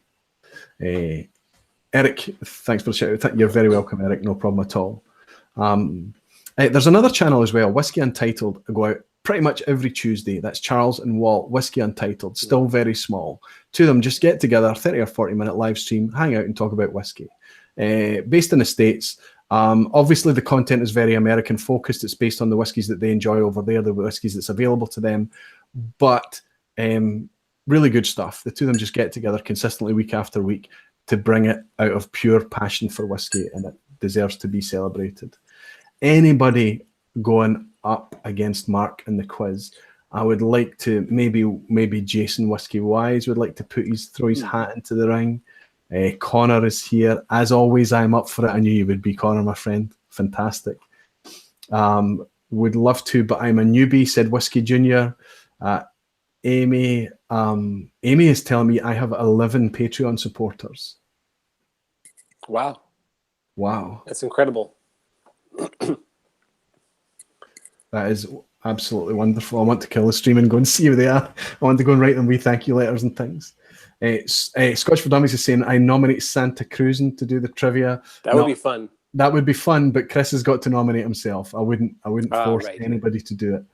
While we're waiting, I had wanted to ask you what your breakthrough, your kind of gateway malt whiskey, what was that for you? It's easy, and I've wrote about it and spoken about it. But in 2005, a visiting Italian, the same guy who is the in-law who does the grappa, Luca, his name is, he arrived in Glasgow for a conference. We were working together, and he arrived at the airport, and he's talking to him, and he said, Roy, while I'm in Scotland, I need to visit a distillery. Can you arrange for me? I said, Luca, sorry, you've asked the wrong guy. I know nothing about whiskey. I don't like whiskey. It's just, and he was appalled. And his words were, you live in the country that makes the best spirit in the world, and you choose to know nothing about it. So obviously I was forced to take action, and I went out and I found that there was a tour at Glengoyne, which was local to Glasgow. I took Luca to Glengoyne, and what struck me in that visit was not necessarily my first kind of learning about whiskey in Glengoyne, but it was watching Luca go around and be like this child in a sweet shop and asking very specific on-point questions, and realizing just how much he was getting out of this. This was a real thing that he was doing, that he was very, very excited to be there. And of course, I did the tasting afterwards. And after the tasting, I go straight through the gift shop, pick up the glass, the water bottle, the bottle of 10-year-old, the souvenir shirt, the whole shooting match, and I go home a convert, an absolute convert. But I was drinking whiskey for years as a kind of a casual fan that had been converted by that experience at Glengoyne. And then in 2009, I sat down with my brother after a fishing trip and drank a bottle of Lagavulin 16. Not the whole bottle. I was wondering. We were sipping this Lagavulin 16 and we thought it was wonderful. But I remember he went to bed that night and we'd caught a fish each, literally one fish each, and we'd cooked the fish and we'd eaten it. He went to bed that night and I was sat with the last dram. And as I drank that last dram, something happened. And it was about the flavor, it was about the texture, it was about the experience, it was about the moment, it was about the feeling, it was about everything. And I was just moved, completely moved. And I knew that I had to learn more about whiskey. And at that time, I probably had about 6 bottles. Within about 6 months of that, I had about 40 bottles. And now I've got considerably more. And it's still not enough, right? It just, the variation is so complex. It's so wide. I think I remember that you and I have a similar sized collection. Yes. But we are both very proud to say that the majority of it is very much open and for sharing. Yeah. Absolutely. Okay, Mark, I've been looking to see Apu is up for it. Let's see what the rep is saying. Sillet Bang is saying I'm in. Apu, I'm up for it. Michael Hay has just joined me on Patreon. Thank you, Michael. Thank you so much. I am going to reach out to somebody who's been supporting me from the start, and I'm going to say, Apu, if you're up for representing the crowd tonight, I would like to take your name. Connor, thank you so much for putting your name forward. Sillet Bang, thank you for putting your name forward. Toon Van Rouge, thank you, Toon. You've also supported me from the start. That would be fantastic. I will really remember you for the future. But I think Apu De Geest, if you would... Sillet Bang is saying geese a go. So yes, that's good, because it used to be that I would have to poke and prod people from the crowd, and now that there's people willing to do it, now that they realise it's just for fun, let's get this going. It's 11:20 here, going for just over an hour and a half already. So let's rattle through these questions as quick as we can. The usual thing with this, Mark, there's a delay between Mark's answer and you guys hearing it, about 10 or 12, 15 seconds at the most. So, Mark, you can answer straight away, but answer in the chat if you can. Is that possible? Sure. Can you type an answer or not? Oh, I can type. Absolutely. Good. Let me just get myself ready for that. In the Hangouts chat, not the YouTube chat, but the chat between us. Oh, answer in Hangouts? Yes, because then the crowd don't see your answer and the delay doesn't matter. Is that possible? See if I can get that done. Yeah, let me try. Because I have the Hangouts open. I have the Hangouts open on my phone. So can I open the Hangouts here as well? So let me try. For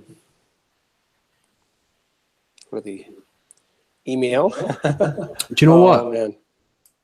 You don't try. You can just say it out loud. Because of the delay. As soon as I ask the question, I'll give a countdown, 3, 2, 1, and everybody enter their answer, and on a 3, 2, 1, hit enter at the same time, and the crowd will all answer at the same time, and that way they're not feeding each other. But Mark, because of the delay, you can just say the answer out.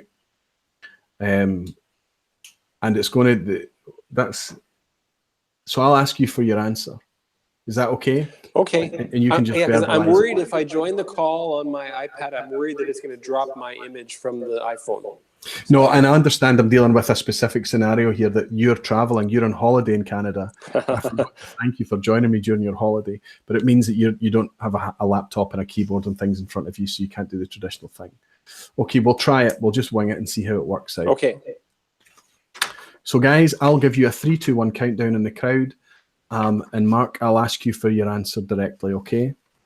Question one of a kind of very loosely, half of these questions are a nod in the direction of International Scotch Day in Diageo.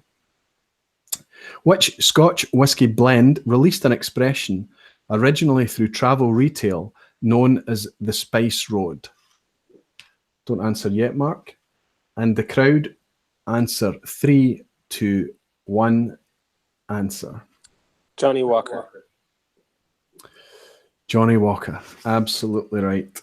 I wonder if you can just delay a wee bit, Mark, until I ask you Okay. directly, just to give the crowd a bit more time to get their answers in. And I'm Sounds looking good. for Apu De Geest. See if his answers are coming in. Jason Whiskey Wise, who used to work in travel retail, got it straight away.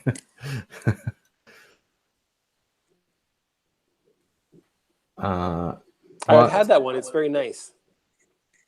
Nothing. You've had the Spice Road, have you? I have have. not tried it. I haven't tried it.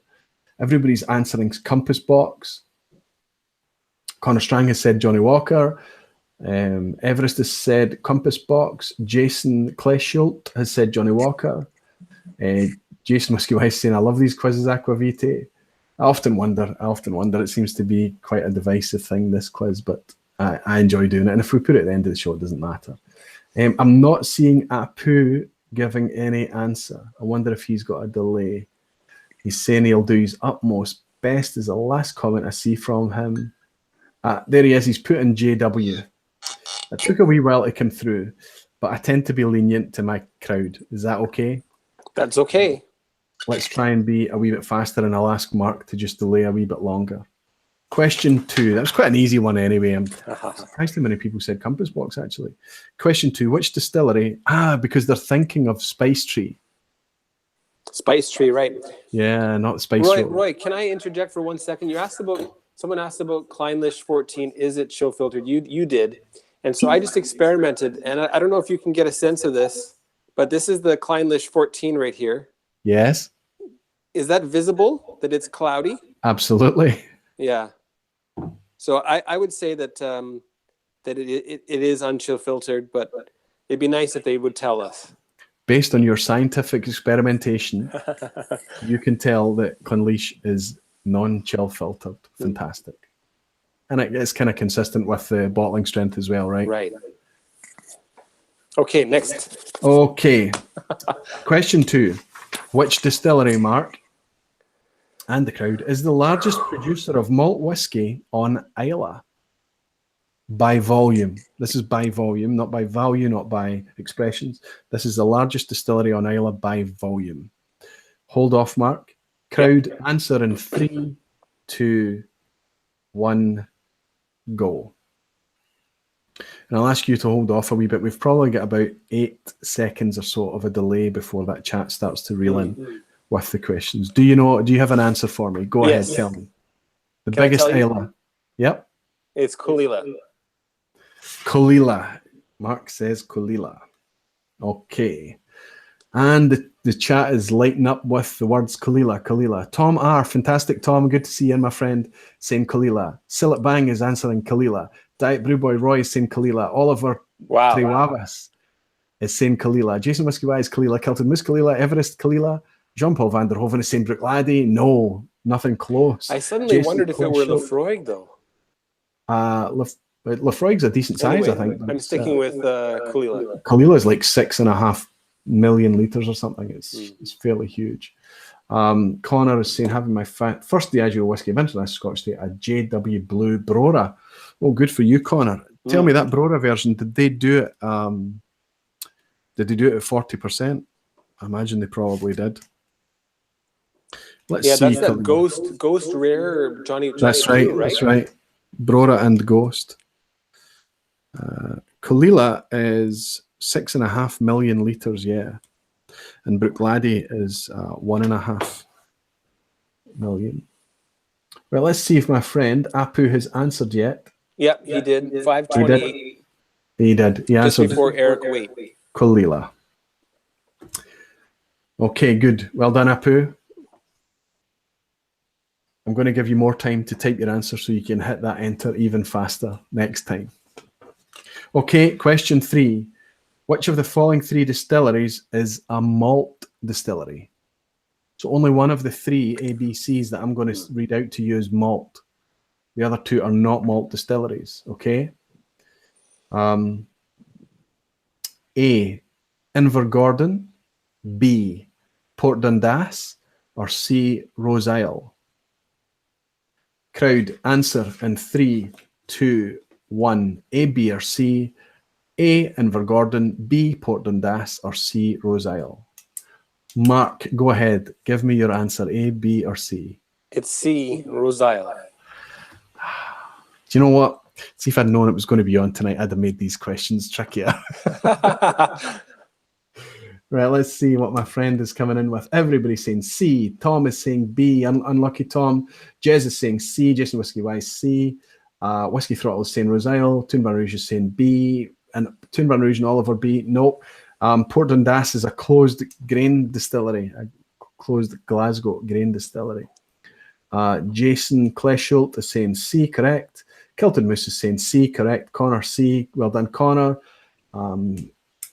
Everybody's saying C. I haven't seen anything from my friend Apu. Have you seen that, Mark?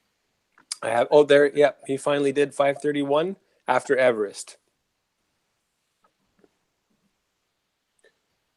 I don't. Oh, he just popped in now. Yeah. Maybe there's a delay. Well, he's representing the crowd, so I guess we've got to give him the benefit of the doubt. So even if he's reading the crowd, he's got to decide in that scenario between choosing B or C, right? Right. And if he's representing the crowd, I guess that's a luxury afforded to him until such a time that we can manage these technical issues a bit tighter, right? Just a quick shout out to Michael. Fun anyway, so. Yeah, that's right. It's exactly for fun.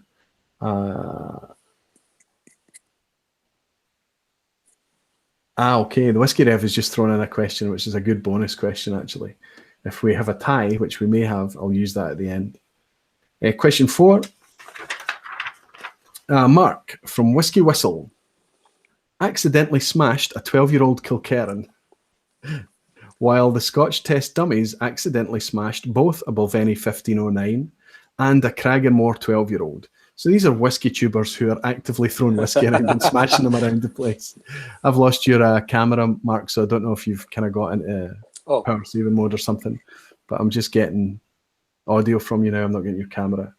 Anyway, The question is, what single malt... Back? You're back now. Okay. The question is, what single malt did the malted man cave accidentally smash? Oh my God. Woo-hoo. So, Mark, you smashed a Kilkerran 12, which was fabulous. Yes, I did. The dummies smashed a Balvenie Tun 1509 and a Cragganmore 12. I think he smashed something very valuable. And the malted man cave smashed something. Oh boy, Crowd, what was answer that? in 3, 2, 1, go. I don't need the expression, just the distillery is fine.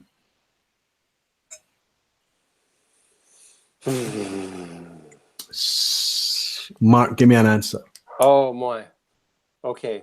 Without looking at the chat, because there's answers coming in. I'm not going to look. I'm going to go with, I don't know. We'll go with Glenlivet. I know that's wrong. Glenlivet. We've got Santa Cruz and has said 12 Balvenie. Yeah, there's Connor been 2 has said, answers not there. a subscriber. I'm not good at tuber trivia. We've found your Achilles heel, Connor. Good. Jez Batty is saying Balvenie 12. Springbank, Macallan, Kilbeg, and Sid Martin said Macallan. Jason has said Kilbeg, and Silletbank said Springbank. Connor Strang says Malt Mill. Pretty funny. That's an interesting story. You know, there was a miniature of a malt mill sold at auction, or apparently it's malt mill. It was £3,400 for a mini sold at auction. Incredible. Apu has said man cave, don't know it. Okay. So you both lucked out there. But Santa Cruzan was right, as was Jez Batty. Fantastic guys. He smashed a Balvenie. Balvenie 12. Tossing the bottle around to each other, and it hit the deck and smashed. You don't toss bottles on the man cave anymore. Question 5. In the late 80s, Diageo, then DCL, launched a series of 6 single malts to represent their regional styles. What was this pioneering series named? What was these set of 6 single malts named? Crowd, go right ahead and answer. 3, 2, 1. Just hit your answers and throw them in. Mark, I know you're going to know what this is. Give me a couple of seconds. Sure. And I'll ask you. So I think it was 1988, in the late 80s, Diageo released, and this was quite an amazing thing to happen. People even in Scotland didn't appreciate just how deep and varied single malt Scotch could be. And then there was this wooden plinth behind the bar. You can give me your answer now? The classic malts of Scotland. Excellent. I'll accept classic malts is absolutely fine. And these 6 malts appeared behind these bars up and down the country, and people could drink and contrast and understand the variation in single malt for the first time in that kind of pub, bar, bowling club, golf club type environment. It was quite a big deal. I'll bet that was the first Flite that was marketed. Absolutely. As a single malt Flite, absolutely. 1988, yeah. Well, on a large scale anyway. Still at Bang is saying classic malts. Yes. Diet Brewboy classic malt. Yes. Flora and fauna, Jason. Flora and fauna is the thing that's almost the opposite of classic malts, but on the right thread. Jason Whiskey Wise classic malts. Well done, Sid Martin classic malts. We're looking for Apu. There he is. Man Cave maybe Springbank because he says hello. Right, Apu, I'm looking for your answer this time. Classic malts of Scotland. Okay, good. I sense a tie coming here. Do you not, Mark? I kind of feel there might be a tie. You're up against a big crowd.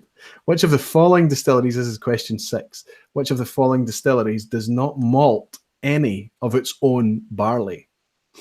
So 2 of the 3 I'm going to say that they have their own barley. The one I'm looking for is the one that doesn't have any maltings in-house. A, so I'm just looking for an A, B, or C here again. A is Bowmore, B is Laphroaig, and C is Auchentoshan. So crowd, you can just hit your answers in, A, B, or C, 3, 2, 1, go. Give me your answers. Mark, which of those 3, Bowmore, Laphroaig, or Auchentoshan, do not malt their own barley? This is a tough question. I'm going to go with C, Auchentoshan, and I have not seen the chat. My eyes are closed. I believe you completely. Okay, the answers are rolling in. Diet Brute Roy is saying A, which is Bowmore. Toon Van Rouge is saying B, Laphroaig. Tom is saying B, Laphroaig. Connor Strang is saying C, Auchentoshan. Kilted Moose Scott is saying Auchentoshan. Jason Whiskey Wise, Auchentoshan. So you can see the theme now. Jason Fisk, Sillet Bang, Eric Waite, Michael Hages, Batty, Sid Martin, all saying C, John Pastor, Santa Cruz, and Oliver Truavis is all saying C, and they are correct, as are you. What I'm looking for is Apu. As we wait, I highly recommend a glass of Clynelish and a glass of Green Label. Really nice combination. I can see how that might be a curious thing to do. You really get more of a fruity kind of a hint to the Green Label than I had in my own tastings of it before. Yeah. Very cool. There he is, 538. Oh, he's not actually appeared on my chat yet. You've obviously got a slightly faster connection than me as well. Diet Brewboy, that's Roy. He's actually saying I actually hit the wrong key. I meant Connor Strang's just popped in Green Label. Whiskey Silence, C. Apu, don't know. Auchentoshan didn't do it, but no, Laphroaig and Bowmore do it. Okay. Apu, you get that right because it is Auchentoshan. You know that Bowmore and Laphroaig do it. So that's what I was looking for. It was C. We're neck and neck here. Yeah, what's going to happen? Well, I think that you're what's really happening here is that you're holding off an entire crowd. Question 7. How many individual distilleries are now operating in Campbelltown? How many individual distilleries are now operating in Campbelltown? Answers from the crowd in 3, 2, 1, go ahead. Is it 1? Is it 2? Is it 3? Is it 4? Is it 5? Is it more? Nod, Mark, if you know the answer to this. You're keeping your eyes tightly shut. Give me an answer, Mark. How many distilleries are operational in Campbelltown? I'm 99% sure that it's 3. I could be wrong. 3. The answers are pouring in. Santa Cruzan is saying, Chris is saying 3. Jason Whisky Wise 3. Blue Boy saying 4. Connor Strang 3. Jez Batty 3. Kilted Moose 3. Eric Waite 3. 3. Silip Bang is saying 2. Sid Martin 2. Jason is saying 4. Oliver 2. Tune Van Rouge 1. John Pallister 4. Jason Fisk 1. No answer from Apu. I wonder if Apu's on a slow connection, because that does happen. Genuinely, that happened a while back to Hoy at Hemphill, and he genuinely was behind. So we'll give him the benefit of the doubt. I'm going to say, Mark, you're absolutely correct. We have Springbank, Glen Scotia, and Glengyle. Obviously, there are Longrow and Hazelburn, but both of those are brands produced at Springbank. Right. And there is a story going around, and a lot of people swear by it, that Janie Mitchell reinvigorated Glengyle in order to keep Campbelltown as a region, because while there were only 2 distilleries, Glen Scotia and Springbank there, it was at risk of losing its status. But I don't know how true that is, but because for the longest time in the Lowlands, there were only Glenkinchie and Auchentoshan, and Bladnoch was closed for a long time. And I don't think there's any legislation from the Scotch Whisky Association of deleting a region based on the number of distilleries. But enough people say that that's the case, so you don't really know. Truth is stranger than fiction sometimes, right? There was a chat that came up at the Whisky Club recently. One of the guys at the Whisky Club mentioned that the Malt Whisky Yearbook has perpetuated the myth that that is the case, that it's 3, that Glengyle was sparked back into life part-time to keep Campbelltown as a region. And what a spark that is, boy. Yeah, that Kilkerran is wonderful, isn't it? Isn't it? Now, I wanted to ask before we go on to the next question, are there any Manitobans currently watching? I'd love to know that if there are. I know I've met a few single malt whiskey enthusiasts in some of the Facebook groups, but I didn't notice if any of them were watching. Highlight the question to Whisky Whistle, to Mark. And if you're from Manitoba, which is a Canadian province, right? Right. And let them know that you're in here and watching.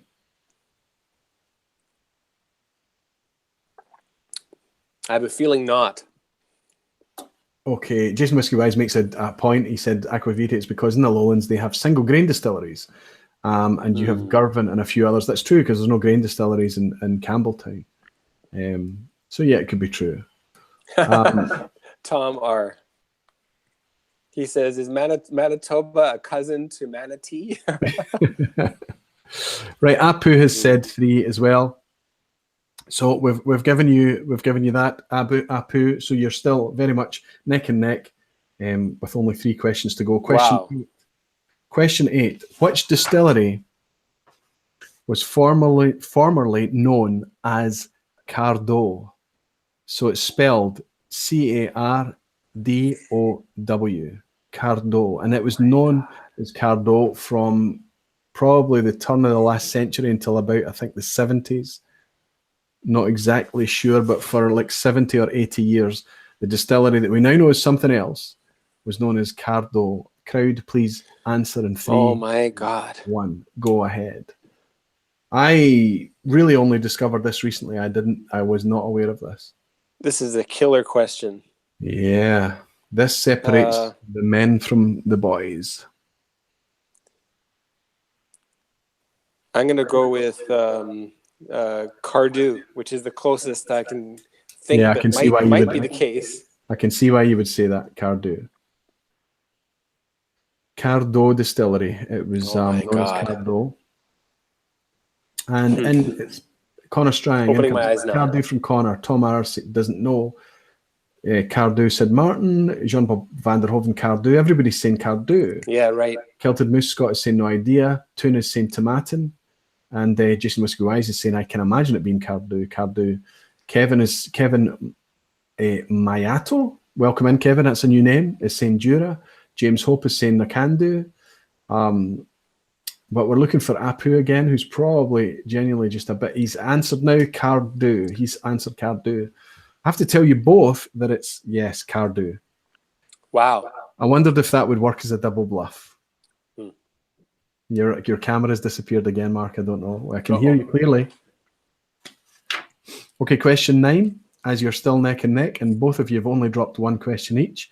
Question 9, which country produces a malt whiskey called Bakery Hill? Which country produces a malt whiskey called Bakery Hill? Crowd, you can go right ahead and answer in 3, 2, 1, go. Do you know this, Mark? I don't know it. I have a guess. It's an educated guess, but a guess nonetheless. Apu is saying, these questions are harder than last time, Aqvavitae. That's because you're up on standing on the podium. Apu, that's how it goes. Apu is admitting that his Cardew was a guess. It's a reasonable guess. Give me your answer, Mark.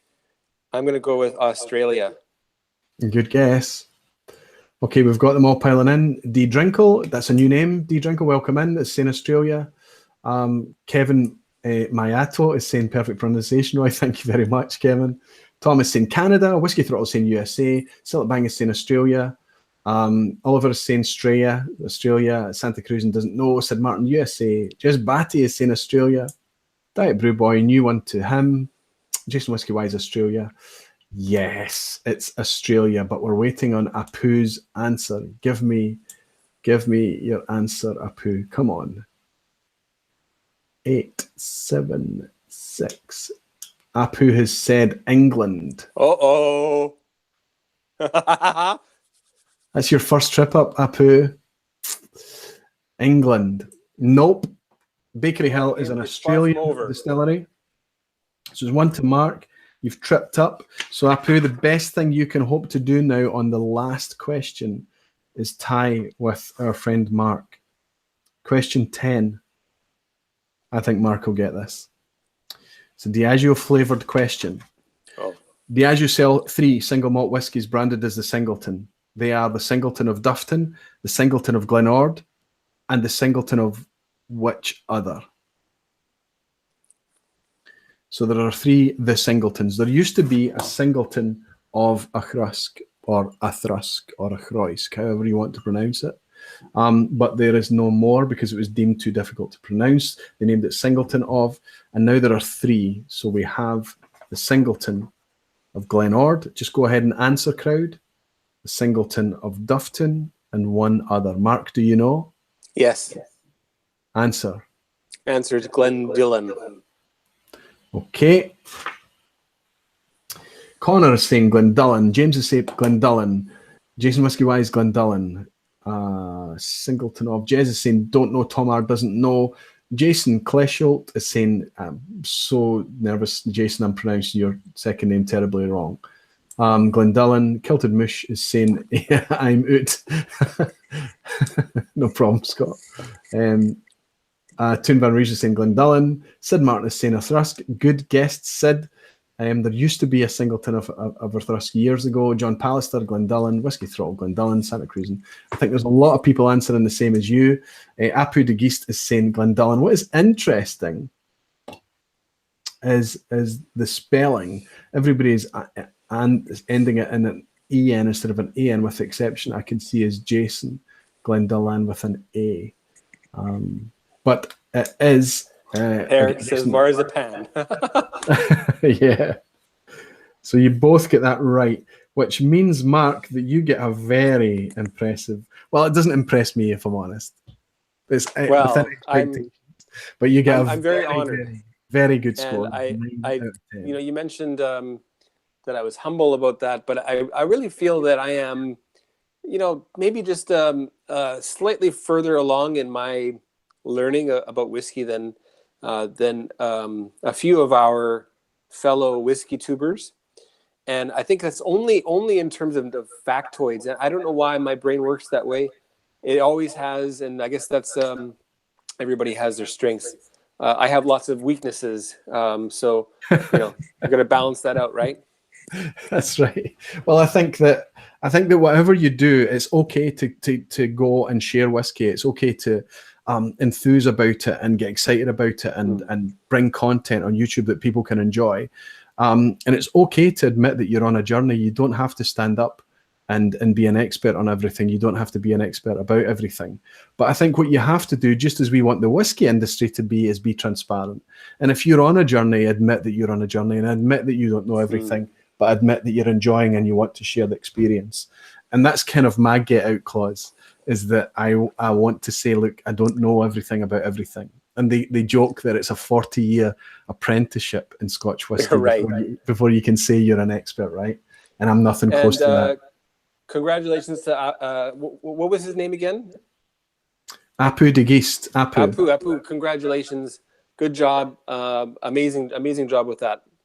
And he did on the topic of experts, even Ralphie, can you believe this? Ralphie claims himself to be a non-expert, to be an amateur. If you're not an expert, you're an amateur. So there's a guy that I think probably could run circles around all but maybe the malt masters and the master distillers and the master blenders. In fact, he could probably even do their job. I don't know. But anyway, we're all on a journey. Well, that's right. And I think that's a mark of Ralphie as well, that he's standing up there and he's doing what he's doing and still acknowledging that everything he learns in whiskey just reminds him how much he's still got to learn. Yeah. Anyway, that was a really fun quiz. Yeah. Well, you did very, very well, spectacularly well. That's the best score I've had out of any guest on the show, Mark. 9 out of 10. I think you made the questions too easy.